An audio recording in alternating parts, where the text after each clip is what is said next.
श्री नानक अंगद गुरु अमरदास पद बंद रामदास अर्जन गुरु बर श्री हर गोबिंद हरि राय हर कृष्ण गुर तेग बहादुर चंद दसवें गोबिंद सिंह गुरु नमो चरण अरविंद जिसमें है अमृत ज्ञान है माणक भगत बैराग श्री गुरु ग्रंथ साहिब उदद बंदों कर अनुराग श्री गुर शब्द कमाए जिना जीते पंच विकार तिन संतन को बंदना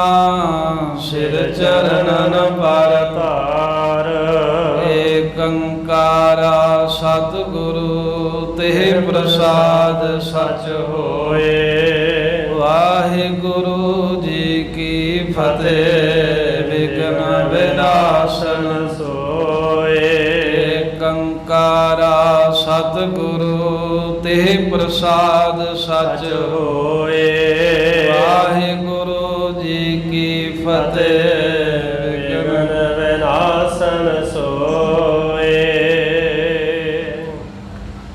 सतनाम श्री वाहिगुरु साहिब जी दोहरा एक दिन उठे प्रभात गुर थिरे सभा मह आए केतक सिख सेवक निकट बैठे सुर सुर राए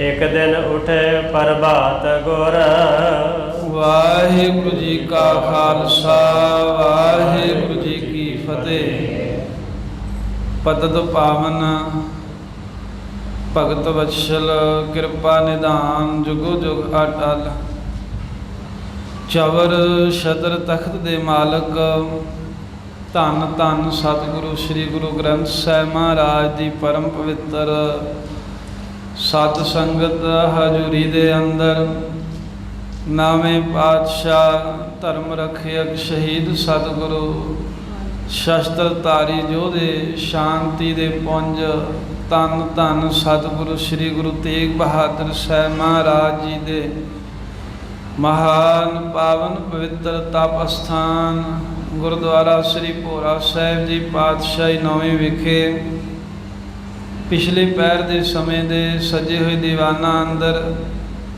गुर इतिहास की कथा विचार श्रवण करन हित एकत्र होए जुड़ मिल बैठे गुरु प्यारी खालसा साध संगत जी सतगुरु साहिब जी ने सानू इस भाग समा बख्शिया है साडे जिंदगी के सुनहरी पल हैं जिहड़े महाराज जी की चरण शरण विच दर्शन करदियां हाजरी भरदियां सेवा करदियां गुरस्थानां की यात्रा करदियां बतीत हो रहे ने चल रहे लड़ीवार गुर इतिहास जिन्हां विच सतगुरु गुरु गोबिंद सिंह महाराज के जीवन की कथा जीवन दीयां सिक्ख्यावां आपां सरवण कर रहे हैं।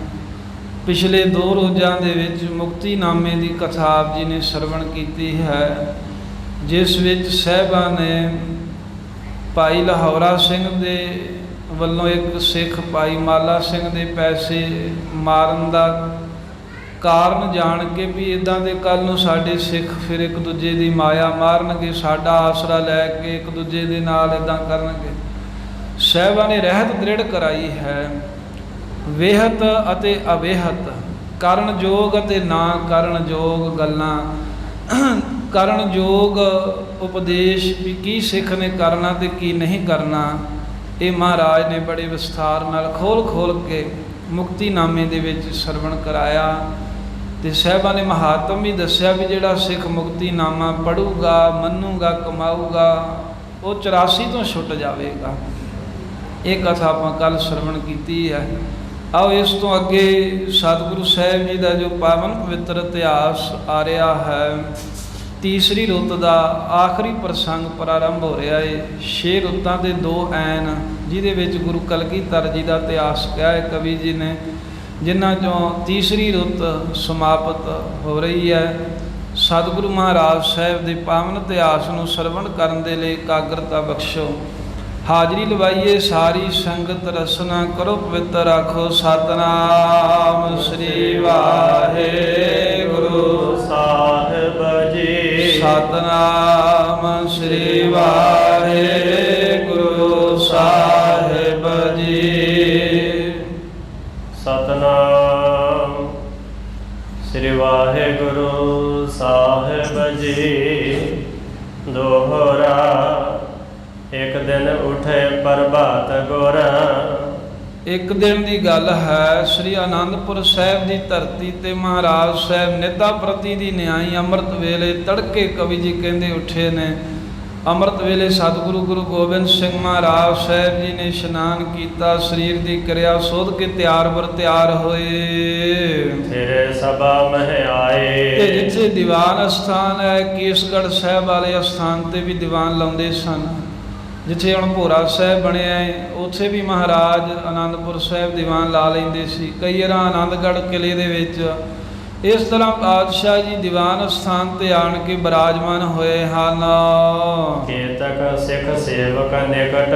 ਮਹਾਰਾਜ ਦੇ ਪਾਸ ਕਈ ਸਿੱਖ ਸੇਵਕ ਜਿਹੜੇ ਸਤਿਗੁਰਾਂ ਦੀ ਹਜ਼ੂਰੀ 'ਚ ਸੇਵਾ ਕਰਨ ਵਾਲੇ, ਇੱਕ ਤਾਂ ਉਹ ਸੇਵਾਦਾਰ, ਇੱਕ ਮਹਾਰਾਜ ਦੇ ਸਿੱਖ ਜਿਹੜੇ ਹਨ ਵੱਖ-ਵੱਖ ਸੇਵਾ ਦੂਰ ਨਿਭਾਉਣ ਵਾਲੇ, ਉਹ ਸਾਰੇ ਹੀ ਮਹਾਰਾਜ ਜੀ ਦੇ ਪਾਸ ਚੱਲ ਕੇ ਆਏ। ਬੈਠੇ ਸੁਰ ਰਾਏ। ਇੱਦਾਂ ਮਹਾਰਾਜ ਸਾਹਿਬ ਦੀਵਾਨ 'ਚ ਬੈਠੇ ਨੇ, ਜਿਵੇਂ ਕਹਿੰਦੇ ਇੰਦਰ ਬੈਠਾ ਹੋਵੇ ਤੇ ਉਹਦੇ ਕੋਲ ਦੇਵਤੇ ਬੈਠੇ ਹੁੰਦੇ ਨੇ ਨਾ, ਉਹਦੀ ਸ਼ੋਭਾ ਹੁੰਦੀ ਹੈ। ਇਵੇਂ ਕਲਗੀਧਰ ਮਹਾਰਾਜ ਸਾਹਿਬ ਤਖਤ ਤੇ ਬਿਰਾਜਮਾਨ ਨੇ, ਸਿੱਖ ਚਾਰ ਚੁਫੇਰੇ ਬੈਠੇ ਨੇ। ਮਾਨੋ ਵੀ ਇੰਦਰ ਦੀ ਸਭਾ ਨੂੰ ਹੀ ਗੁਰੂ ਸਾਹਿਬ ਦੀ ਸਭਾ ਮਾਤ ਪਾਉਂਦੀ ਹੈ। ਚੌਪਾਈ ਇੱਕ ਸਿੱਖ ਨਗਰ ਸਵਾਸ ਬੜ ਚੜਿਓ। ਜਦੋਂ ਦੀਵਾਨ ਵਿੱਚ ਬੈਠੇ ਸਨ, ਇੱਕ ਘਟਨਾ ਹੋਈ ਵੀ ਇੱਕ ਸਿੱਖ ਕਿਸੇ ਨਗਰ ਦੇ ਵਿੱਚੋਂ ਆਇਆ ਹੈ। ਉਹ ਨਗਰ ਦੇ ਵਿੱਚੋਂ ਆਇਆ ਜਿਹੜਾ ਸਿੱਖ ਹੈ, ਜਾਂ ਇੱਦਾਂ ਵੀ ਕਈ ਥਾਵਾਂ 'ਤੇ ਲਿਖਿਆ ਵੀ ਇੱਕ ਸਿੱਖ ਨਗਨ, ਪੂਰੇ ਬਸਤਰ ਨਹੀਂ ਪਾਏ, ਇੱਕ ਸ਼ਹਿਰਾ ਪਾਇਆ, ਉੱਤੋਂ ਦੀ ਪਤੂਹੀ ਜੀ ਪਾਈ ਹੈ, ਦਸਤਾਰ ਵੀ ਛੋਟੀ ਹੈ, ਤੇ ਇੱਦਾਂ ਸਾਹੋ ਸਾਈ ਕਹਿੰਦੇ ਵੀ ਭੱਜਾ ਹੋਇਆ ਮਹਾਰਾਜ ਸਾਹਿਬ ਜੀ ਦੇ ਕੋਲ ਆ ਗਿਆ। ਬਸਤਰ ਵੀ ਚੰਗੀ ਤਰ੍ਹਾਂ ਪੂਰੇ ਨਹੀਂ ਪਾਏ, ਉੱਤੋਂ ਵੱਡਾ ਚੋਲਾ ਵੀ ਨਹੀਂ ਪਾਇਆ, ਤੇ ਸਾਹ ਚੜ੍ਹੇ ਹੋਏ ਨੇ, ਸਾਹ ਦੇ ਨਾਲ ਸਾਹ ਨਹੀਂ ਰਲ ਰਿਹਾ। ਭਾਗਤ ਆਏ ਬਿਸਮ ਡਰ ਬੜਿਓ। ਕਹਿੰਦੇ ਭੱਜਦਾ ਹੋਇਆ ਆ ਰਿਹਾ ਤੇ ਬੜਾ ਕਿਸੇ ਗੱਲੋਂ ਹੈਰਾਨ ਜਿਹਾ ਏ, ਤੇ ਦਿਲ ਦੇ ਵਿੱਚ ਬਹੁਤ ਜ਼ਿਆਦਾ ਉਹਦੇ ਡਰ ਜਿਹਾ ਵਧਿਆ ਹੋਇਆ, ਨਾਲੇ ਹੈਰਾਨ ਹੈ ਤੇ ਨਾਲੇ ਬਹੁਤ ਜ਼ਿਆਦਾ ਕਹਿੰਦੇ ਡਰ ਰਿਹਾ ਹੈ, ਡਰਿਆ ਹੋਇਆ ਹੈ। ਪਹੁੰਚਿਓ ਪ੍ਰਭ ਕੇ ਟਿਕ ਤਿਸ ਕਾਲਾ। ਤੇ ਇਸ ਤਰ੍ਹਾਂ ਜਿੱਥੇ ਗੁਰੂ ਗੋਬਿੰਦ ਸਿੰਘ ਮਹਾਰਾਜ ਜੀ ਸਭਾ 'ਚ ਬੈਠੇ ਨੇ, ਜਿੱਥੇ ਸਤਿਗੁਰੂ ਸਾਹਿਬ ਜੀ ਦੀਵਾਨ 'ਚ ਬੈਠੇ ਨੇ, ਸਾਹੋ ਸਾਈ ਹੋਇਆ ਸਿੱਖ ਡਰਿਆ ਜਿਹਾ, ਹੈਰਾਨ ਜਿਹਾ ਚਿਹਰਾ ਹੋਇਆ, ਪਰੇਸ਼ਾਨ ਜਿਹਾ ਮਹਾਰਾਜ ਦੇ ਕੋਲ ਆਣ ਪਹੁੰਚਿਆ। ਬੰਧਨ ਕੀਨ ਸਹੋਲ ਵਿਸਾਲਾ। ਮਹਾਰਾਜ ਸਾਹਿਬ ਜੀ ਨੂੰ ਬੰਦਨਾ ਨਮਸਕਾਰ ਤਾਂ ਕੀਤੀ ਹੈ, ਪਰ ਬਹੁਤ ਹੌਲ ਜੇ ਪੈਰੇ, ਬੜਾ ਘਾਬਰਿਆ ਜਿਹਾ ਹੈ, ਘਬਰਾਹਟ ਦੇ ਵਿੱਚ ਹੈ ਸਿੱਖ ਬਹੁਤ। ਫੇਰ ਹਾਲ ਤਿਸ ਕੋ ਇਸ ਢਾਰਾ। ਇਸ ਤਰ੍ਹਾਂ ਦਾ ਮਹਾਰਾਜ ਨੇ ਜਦੋਂ ਹਾਲ ਵੇਖਿਆ ਨਾ ਵੀ ਸਿੱਖ ਆਇਆ ਹੈ, ਵੀ ਚੋਲਾ ਵੀ ਨਹੀਂ ਪਾਇਆ ਚੰਗੀ ਤਰ੍ਹਾਂ, ਕਮਰ ਕੱਸਾ ਵੀ ਨਹੀਂ ਕੀਤਾ, ਤੇ ਦਸਤਾਰ ਵੀ ਛੋਟੀ ਬੰਨੀ ਹੈ, ਤੇ ਜਿਵੇਂ ਕੋਈ ਸੁੱਖ ਕਰਨ ਲੱਗਿਆ, ਕੋਈ ਵਿਸ਼ਰਾਮ ਕਰਨ ਲੱਗਿਆ, ਜਿੰਨੇ ਕੱਪੜੇ ਪਹਿਨਦਾ ਵੀ ਇੱਦਾਂ ਸਾਹੋ ਸਾਈ ਤੇ ਡਰਿਆ ਜਿਹਾ ਆਇਆ ਹੈ। ਜਦੋਂ ਕਲਗੀਧਰ ਮਹਾਰਾਜ ਸਾਹਿਬ ਜੀ ਨੇ ਵੇਖਿਆ ਵੀ ਇਹ ਸਿੱਖ ਦਾ ਕੀ ਹਾਲ ਹੈ, ਵੀ ਇਹ ਸਿੱਖ ਕਿਉਂ ਇੱਦਾਂ ਘਾਬਰਿਆ ਹੋਇਆ ਏ। ਸ੍ਰੀ ਗੁਰੂ ਗੋਬਿੰਦ ਸਿੰਘ ਉਚਾਰਾ। ਉਹ ਸਿੱਖ ਨੂੰ ਆਪਣੇ ਕੋਲ ਆਇਆ, ਜਾਣ ਕੇ ਵੇਖ ਕੇ ਉਹਦੀ ਹਾਲਤ ਗੁਰੂ ਗੋਬਿੰਦ ਸਿੰਘ ਮਹਾਰਾਜ ਜੀ ਪੁੱਛਣ ਹਿਤ ਕਹਿਣ ਲੱਗੇ। ਕਹੋ ਸਿੱਖਾ ਸੁਖ ਹੈ ਤਵਤਾਈ। ਮਹਾਰਾਜ ਕਹਿੰਦੇ ਸਿੱਖਾ ਕੀ ਗੱਲ ਹੈ, ਬੜਾ ਸਾਹੋ ਸਾਈ ਹੋਇਆ, ਕੋਈ ਸੁੱਖ ਤਾਂ ਹੈ, ਵੀ ਸੁੱਖ ਖੈਰ ਹੀ ਹੈ, ਵੀ ਇੰਨਾ ਸਾਹੋ ਸਾਈ ਹੋਇਆ ਜਿਵੇਂ ਇੱਦਾਂ ਦੀ ਕੋਈ ਅਚਾਨਕ ਘਟਨਾ ਹੋ ਜਾਵੇ। ਆਮ ਆਪਾਂ ਇਹ ਸ਼ਬਦ ਵਰਤਦੇ ਵੀ ਕੋਈ ਹਨੇਰੇ ਸਵੇਰੇ ਕਿਤੇ ਚਲਿਆ ਜਾਵੇ, ਕੋਈ ਕਾਹਲੀ ਨਾ ਚਲਿਆ ਜਾਵੇ, ਕਿਸੇ ਦੇ ਸਰੀਰ ਦੀ ਹਾਲਤ ਠੀਕ ਨਾ ਹੋਵੇ, ਤੇ ਉਹ ਪੁੱਛਣ ਵਾਲਾ ਵੇਖ ਕੇ ਸਭ ਤੋਂ ਪਹਿਲਾਂ ਇਹੀ ਪੁੱਛਦਾ ਵੀ ਸੁੱਖ ਤੇ ਹੈ ਇਸ ਵੇਲੇ। ਇੱਦਾਂ ਮਹਾਰਾਜ ਨੇ ਦੀ ਹਾਲਤ ਜਦੋਂ ਵੇਖੀ, ਕਲਗੀਧਰ ਸਾਹਿਬ ਕਹਿੰਦੇ ਸਿੱਖਾ ਦੱਸ ਤੇਰੇ ਤਾਈਂ ਸੁੱਖ ਤਾਂ ਹੈ, ਵੀ ਸੁੱਖ ਖੈਰ ਹੈ, ਵੀ ਬੜਾ ਸਾਹੋਸਾਈ ਹੋਇਆ ਤੇ ਪਰੇਸ਼ਾਨ ਲੱਗਦਾ ਏ। ਇਮ ਇਮ ਆਇਓ ਬਹੁ ਸਹਸਾਈ। ਬਾਦਸ਼ਾਹ ਕਹਿੰਦੇ ਇਹ ਦੱਸ ਵੀ ਕੀ ਗੱਲ ਬਣੀ ਹੈ ਵੀ ਜਿਹੜਾ ਇੱਦਾਂ ਤੂੰ ਕਹਿੰਦੇ ਵੀ ਬੜੀ ਛੇਤੀ ਦੇ ਨਾਲ ਬੜਾ ਸਹਸਾਈ ਹੁੰਦਾ, ਵੀ ਬੜਾ ਛੇਤੀ ਛੇਤੀ ਦੌੜ ਕੇ ਭੱਜ ਕੇ ਆਇਆ ਹੈ ਸਾਡੇ ਪਾਸ। ਸੁਨਤ ਪੁਨਹ ਕਰ ਨਮੋ ਉਚਾਰਾ। ਜਦੋਂ ਮਹਾਰਾਜ ਨੇ ਪੁੱਛਿਆ ਤਾਂ ਉਹ ਸਿੱਖ ਨੇ ਮੱਥਾ ਤੇ ਪਹਿਲਾਂ ਆਉਂਦੇ ਹੀ ਟੇਕਦਾ ਸੀ, ਫਿਰ ਨਮਸਕਾਰ ਕਰਕੇ ਤੇ ਗੁਰੂ ਗੋਬਿੰਦ ਸਿੰਘ ਮਹਾਰਾਜ ਨੂੰ ਕਹਿਣ ਲੱਗਾ, ਪਾਤਸ਼ਾਹ ਮੈਂ ਸਿੱਖ ਵਣਜਾਰਾ। ਇਹ ਸੱਚੇ ਪਾਤਸ਼ਾਹ ਅਸੀਂ ਵਣਜਾਰੇ ਹੁੰਨੇ ਆ, ਵਣਜ ਵਪਾਰ ਕਰਦੇ ਆ ਤੇ ਤੁਹਾਡਾ ਮਹਾਰਾਜ ਮੈਂ ਵਣਜਾਰਾ ਸਿੱਖ ਹਾਂ। ਅਚਰਜ ਹੇਰਤ ਸੋਰ ਬਿਲੰਦਾ। ਇੱਕ ਮਹਾਰਾਜ ਸਾਡੇ ਤਾਂ ਘਰ ਦੇ ਵਿੱਚ ਬੜੀ ਅਚਰਜ ਦੀ ਗੱਲ ਹੋਈ ਹੈ, ਤੇ ਉਹ ਮੈਂ ਅਚਰਜ ਦੀ ਗੱਲ ਵੇਖ ਕਰਕੇ ਪਰੇਸ਼ਾਨੀ ਵਾਲੀ ਬੜਾ ਸ਼ੋਰ ਸ਼ਰਾਬਾ ਜਿਹਾ ਪਿਆ ਵੇਖ ਕਰਕੇ ਡਿਗ ਪਹੁੰਚ ਲਿਖੇ ਅਲੰਬਾ। ਤੁਹਾਨੂੰ ਆਪਣਾ ਆਸਰਾ ਜਾਣ ਕੇ ਵੀ ਹੁਣ ਜੋ ਸਾਡਾ ਪਰੇਸ਼ਾਨੀ ਜੀ ਬਣ ਗਈ ਹੈ ਵੀ ਗੁਰੂ ਤੋਂ ਬਿਨਾਂ ਕੌਣ ਹੈ, ਸਾਡਾ ਗੁਰੂ ਹੀ ਆਸਰਾ ਹੈ। ਤੁਹਾਨੂੰ ਮਹਾਰਾਜ ਆਪਣਾ ਆਸਰਾ ਜਾਣ ਕੇ ਮੈਂ ਤਾਂ ਵਾਹੋ ਦਾਹੀ ਆਪ ਜੀ ਦੇ ਕੋਲ ਪਹੁੰਚਿਆ।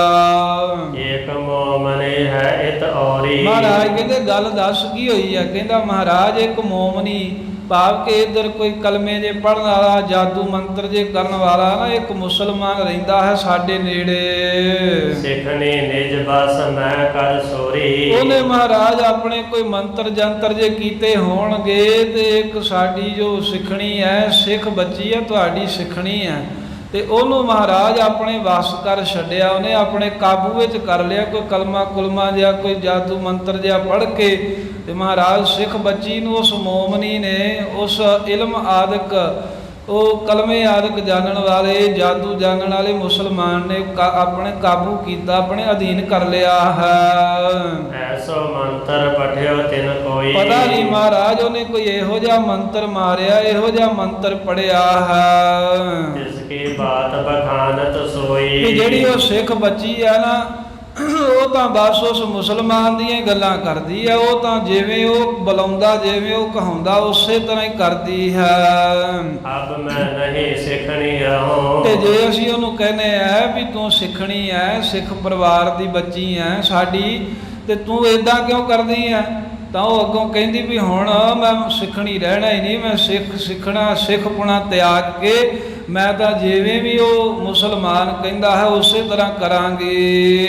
ਇਸ ਅਨੁਸਾਰ ਹੋਣ ਮੈਂ ਚਾਹੂੰ। ਮਹਾਰਾਜ ਇਦਾਂ ਦੀਆਂ ਗੱਲਾਂ ਕਰਦੀ ਹੈ ਵੀ ਮੈਂ ਤਾਂ ਇਹਦੇ ਅਨੁਸਾਰ ਹੀ ਹੋਣਾ ਹੀ ਚਾਹੁੰਦੀ ਹਾਂ, ਵੀ ਜਿਵੇਂ ਇਹ ਮੁਸਲਮਾਨ ਕਹੇਗਾ ਜੋ ਕਰੇਗਾ ਮੈਂ ਤੇ ਉਸੇ ਅਨੁਸਾਰ ਰਹਾਂਗੀ, ਕਹਾਂਗੀ ਤੇ ਕਰਾਂਗੀ। ਕਰ ਜੋਰੇ ਹਮ ਜਿਤ ਕਲਕੀਤ। ਤੇ ਸਿੱਖ ਕਹਿੰਦਾ ਮਹਾਰਾਜ ਅਸੀਂ ਜਿੰਨੇ ਘਰ ਦੇ ਜੀ ਆ ਨਾ, ਅਸੀਂ ਸਾਰਿਆਂ ਨੇ ਉਹਦੇ ਅੱਗੇ ਹੱਥ ਵੀ ਜੋੜ ਲਏ ਵੀ ਧੀਏ ਏਦਾਂ ਨਾ ਕਰ ਬੱਚੀਏ, ਵੀ ਆਪਾਂ ਗੁਰੂ ਕੇ ਸਿੱਖ ਹੈ, ਵੀ ਆਪਾਂ ਇਹਨਾਂ ਜਿਹੜੇ ਇਹ ਤਾਂਤਰਿਕ ਜਾਂਤਰ ਮੰਤਰ ਕਰਨ ਵਾਲੇ ਆ ਵੀ ਇਹਨਾਂ ਦੇ ਪਾਸ ਨਹੀਂ ਪੈਣਾ, ਆਪਾਂ ਆਪਣਾ ਧਰਮ ਨਹੀਂ ਛੱਡਣਾ। ਬਹੁਤ ਸੁਖਾ ਸੁਖੀ ਸੁਖ ਹੋਤ। ਤੇ ਸਿੱਖ ਕਹਿਣ ਲੱਗਾ ਮਹਾਰਾਜ ਮੈਨੂੰ ਤਾਂ ਜਦੋਂ ਉਹਨੇ ਇਹ ਕਿਹਾ ਨਾ ਵੀ ਮੈਂ ਹੁਣ ਸਿੱਖਣੀ ਨਹੀਂ ਰਹਿਣਾ, ਤੇ ਸਾਡੇ ਦੇ ਸਾਰੇ ਟੱਬਰ ਦੇ ਪੈਰਾਂ ਥੱਲੇੋਂ ਜ਼ਮੀਨ ਖਿਸ ਗਈ, ਸਾਡੀਆਂ ਤੇ ਮਹਾਰਾਜ ਉਹਦੀਆਂ ਲੱਤਾਂ ਕੰਬੀ ਜਾਂਦੀਆਂ ਵੀ ਅਸੀਂ ਸਾਰੇ ਸਿੱਖ ਹੈ, ਤੇ ਇੱਦਾਂ ਜੇ ਸਾਡੀ ਕੋਈ ਬੱਚੀ ਹੈ ਜੋ ਇਹ ਮੁਸਲਮਾਨਾਂ ਦੇ ਪਿੱਛੇ ਲੱਗ ਗਈ ਤੇ ਅਸੀਂ ਕੀ ਕਰਾਂਗੇ। ਬੜੀਆਂ ਸੁਖਣਾ ਸੁਖੀਆਂ ਨੇ ਉਦੋਂ ਦੀ ਮਹਾਰਾਜ ਉਹਨੂੰ ਬਖਸ਼ਾਉਣ ਦੇ ਲਈ ਵੀ ਉਹਦੇ ਅਸਰ ਜਿਹੜਾ ਪਿਆ ਕੋਈ ਮੰਤਰ ਦਾ ਹਟ ਜਾਵੇ, ਅਰਦਾਸਾਂ ਕਰਦੇ ਹਾਂ। ਸਤਿਗੁਰ ਕਹਿਓ ਸੋ ਜਾਣ ਅਜੋਗ। ਸਾਰੀ ਗੱਲ ਕਲਗੀਧਰ ਸਾਹਿਬ ਜੀ ਸੁਣੀ ਗਏ ਤੇ ਸੁਣ ਕੇ ਮਹਾਰਾਜ ਕਹਿੰਦੇ ਸਿੱਖਾ ਇਦਾਂ ਹੈ ਵੀ ਜ਼ਰੂਰ ਜਿਹੜੀ ਇਹ ਗੱਲ ਹੋਈ ਹੈ ਨਾ ਵੀ ਜਿਹੜਾ ਉਹ ਮੁਸਲਮਾਨ ਉਹ ਤਾਂਤਰਿਕ ਦੇ ਵਸ ਦੇ ਵਿੱਚ ਉਹ ਸਿੱਖਣੀ ਤੁਸੀਂ ਕਹਿੰਦੇ ਆ ਗਈ ਹੈ, ਇਹਨੇ ਜ਼ਰੂਰ ਕੋਈ ਅਜੋਗ ਗੱਲ ਕੀਤੀ ਹੋਵੇਗੀ।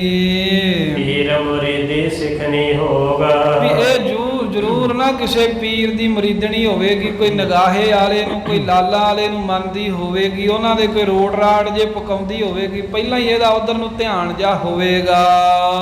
ਆਵਤ ਹੋਰਗ ਸਰੀਣੀ ਸੋਏ। ਤੇ ਫੇਰ ਗੁਰੂ ਸਾਹਿਬ ਜੀ ਕਹਿੰਦੇ ਵੀ ਇਹਨੇ ਸੀਰਣੀ ਇੱਕ ਪ੍ਰਸ਼ਾਦ ਜਿਹਾ ਕਹਿ ਕੇ ਦਿੰਦੇ ਹਨ, ਕੋਈ ਨਗਾਹੇ ਵਾਲਾ ਕੋਈ ਲਾਲਾ ਵਾਲਾ ਜਿਹੜਾ ਜਿੱਦਾਂ ਇਹ ਕਹਿੰਦੇ ਵੀ ਇਹ ਸੀਰਣੀ ਪ੍ਰਸ਼ਾਦ ਹੈ, ਚਿਰਾਗ ਬਾਲਦੇ ਨੇ ਲੋਕ, ਉਹਨਾਂ ਦੇ ਕਈ ਰੋਡ ਜੇ ਵੀ ਪਕਾਉਂਦੇ, ਸੀਰਣੀ ਜੀ ਬਣਾਉਂਦੇ। ਤੇ ਮਹਾਰਾਜ ਕਹਿੰਦੇ ਇਹਨੇ ਉਹਨਾਂ ਦਾ ਪ੍ਰਸ਼ਾਦ ਖਾਧਾ ਹੋਊਗਾ, ਕਿਉਂਕਿ ਅਸੀਂ ਪਹਿਲਾਂ ਹੀ ਡੱਕਿਆ ਇਹ ਵੀ ਜਹਾਂ ਤਹਾਂ ਕਾਚੇ ਪ੍ਰਸਾਦ ਸੋਸਕ ਨਾਹੀਂ ਆਦ ਜੁਗਾਦ, ਵੀ ਜਿੱਥੋਂ ਕਿੱਥੋਂ ਲੈ ਕੇ ਨਹੀਂ ਖਾਣਾ ਉਹਦਾ ਫਿਰ ਅਸਰ ਹੋ ਜਾਂਦਾ ਖਾਣ ਵਾਲੇ ਤੇ ਧੰਨ ਗੁਰੂ ਕਲਗੀਧਰ ਸਾਹਿਬ ਕਹਿੰਦੇ ਵੀ ਇੱਦਾਂ ਸਿੱਖਣੀ ਉਹਦੇ ਵੱਸ ਕੀ ਆਉਣੀ ਸੀ ਤਾਂਤਰਿਕ ਦੇ। ਉਹਨੇ ਪਹਿਲਾਂ ਜ਼ਰੂਰ ਅਜੋਗ ਗੱਲ ਕੀਤੀ ਹੋਵੇਗੀ, ਉਹਨਾਂ ਕੋਲ ਕੁਝ ਲੈ ਕੇ ਖਾ ਖੂ ਲਿਆ ਹੋਵੇਗਾ, ਜਿਹੜੀ ਚੀਜ਼ ਖਾਧੀ ਜਾਂਦੀ ਹੈ ਉੱਦਾਂ ਤਾਂ ਕੋਈ ਕਿਸੇ ਦੇ ਵੱਸ ਨਹੀਂ ਆਉਂਦਾ, ਪਰ ਜਦੋਂ ਕੋਈ ਵਸਤੂ ਖਾ ਲੈਂਦਾ ਹੈ ਨਾ ਕਿਸੇ ਅਨਮਤੀਏ ਦੀ ਕੀਤੀ ਕਰਾਈ, ਫਿਰ ਸਰੀਰ 'ਤੇ ਅਸਰ ਪੈ ਜਾਂਦਾ। ਫਿਰ ਇੱਕ ਕੋਈ ਬੜੀ ਕਰਨੀ ਵਾਲਾ ਸੀ, ਜਿਵੇਂ ਉਹਨੂੰ ਵਸ ਕਰਨ ਦੇ ਲਈ ਤੰਬਾਕੂ ਘੋਲ ਕੇ ਪਿਆ ਦਿੱਤਾ। ਉਹ ਹੁਣ ਜਿਹੜਾ ਗੁਰੂ ਕਾ ਸਿੱਖ ਹੈ ਉਹਦੇ ਵਾਸਤੇ ਤਾਂ ਤੰਬਾਕੂ ਮੂੰਹ ਨੂੰ ਲਾਉਣਾ ਇੱਦਾਂ ਹੀ ਹੈ ਵੀ ਜਿਵੇਂ ਜੰਮਦਿਆਂ ਹੀ ਉਹ ਜਿਉਂਦੇ ਹੀ ਮਰ ਜਾਣਾ ਹੈ। ਤੇ ਫਿਰ ਦੂਜਿਆਂ ਦਾ ਅਸਰ ਉਸਰ ਹੋ ਜਾਂਦਾ, ਤੇ ਗੁਰਬਾਣੀ ਦਾ, ਗੁਰੂ ਸਾਹਿਬ ਦਾ ਉਹ ਫਿਰ ਰੱਖਿਆ ਨਹੀਂ ਰਹਿੰਦੀ, ਕਿਉਂਕਿ ਪਾਤਸ਼ਾਹ ਨੇ ਪਹਿਲਾਂ ਹਦਾਇਤ ਦਿੱਤੀ ਹੈ ਵੀ ਇਹ ਗਲਤ ਚੀਜ਼ ਨਹੀਂ ਕੋਈ ਖਾਣੀ, ਇਹ ਤੰਬਾਕੂ ਆਦਿਕ ਖਾਣ ਵਾਲਾ ਜਿਹੜਾ ਹੈ ਉਹ ਸਿੱਖੀ ਤੋਂ ਖਾਰਜ ਹੋ ਜਾਂਦਾ, ਫਿਰ ਉਹਦੀ ਮਹਾਰਾਜ ਰੱਖਿਆ ਨਹੀਂ ਕਰਦੇ। ਸਾਹਿਬ ਕਹਿੰਦੇ ਇਹਨੇ ਗਲਤੀ ਕੀਤੀ ਹੋਵੇਗੀ, ਕੋਈ ਸੀਰਣੀ ਲੈ ਕੇ ਉਹਨਾਂ ਕੋਲ ਪ੍ਰਸ਼ਾਦ ਕਹਿ ਕੇ ਖਾਧਾ ਹੋਊਗਾ, ਕੋਈ ਚਿਰਾਗ ਚਰੂਗ ਬਾਲਦੀ ਹੋਊਗੀ ਉਹਨਾਂ ਦੇ ਨਾਂ ਦੇ ਪਹਿਲਾਂ। ਇਸ ਕਾਰਨ ਤੇ ਬਸ ਤਿਸ ਹੋਏ। ਇਹੀ ਕਾਰਨ ਹੈ ਵੀ ਉਸ ਮੁਸਲਮਾਨ ਤਾਂਤਰਿਕ ਦੇ ਉਹ ਸਿੱਖ ਸਿੱਖਣੀ ਜਿਹੜੀ ਤੁਸੀਂ ਕਹਿੰਦੇ ਹੋ ਸਿੱਖ ਬੱਚੀ, ਉਹ ਵਸ ਆ ਗਈ ਹੈ। ਨਹੀਂ ਤਾਂ ਪਾਤਸ਼ਾਹ ਜੀ ਕਹਿੰਦੇ ਕੋਈ ਵਸ ਨਹੀਂ ਕਿਸੇ ਨੂੰ ਇਦਾਂ ਕਰ ਸਕਦਾ। ਸਿੱਖ ਬਿਨ ਬੋਲਿਓ ਕਰ ਜੋਰੀ। ਜਦੋਂ ਮਹਾਰਾਜ ਦੇ ਕੋਲੋਂ ਸੁਣਿਆ ਵੀ ਉਹ ਪਹਿਲਾਂ ਚਿਰਾਗ ਚਰੂਗ ਜੇ ਬਾਲਦੀ ਹੋਣੀ ਹੈ, ਫਿਰ ਹੋਣਾ ਹੀ ਸੀ ਅਸਰ ਜਦੋਂ ਉਹਨਾਂ ਦੇ ਪ੍ਰਸ਼ਾਦ ਜੇ ਲੈ ਕੇ ਖਾਵੇਗੀ ਸੇਵੀਆਂ ਦੀਆਂ।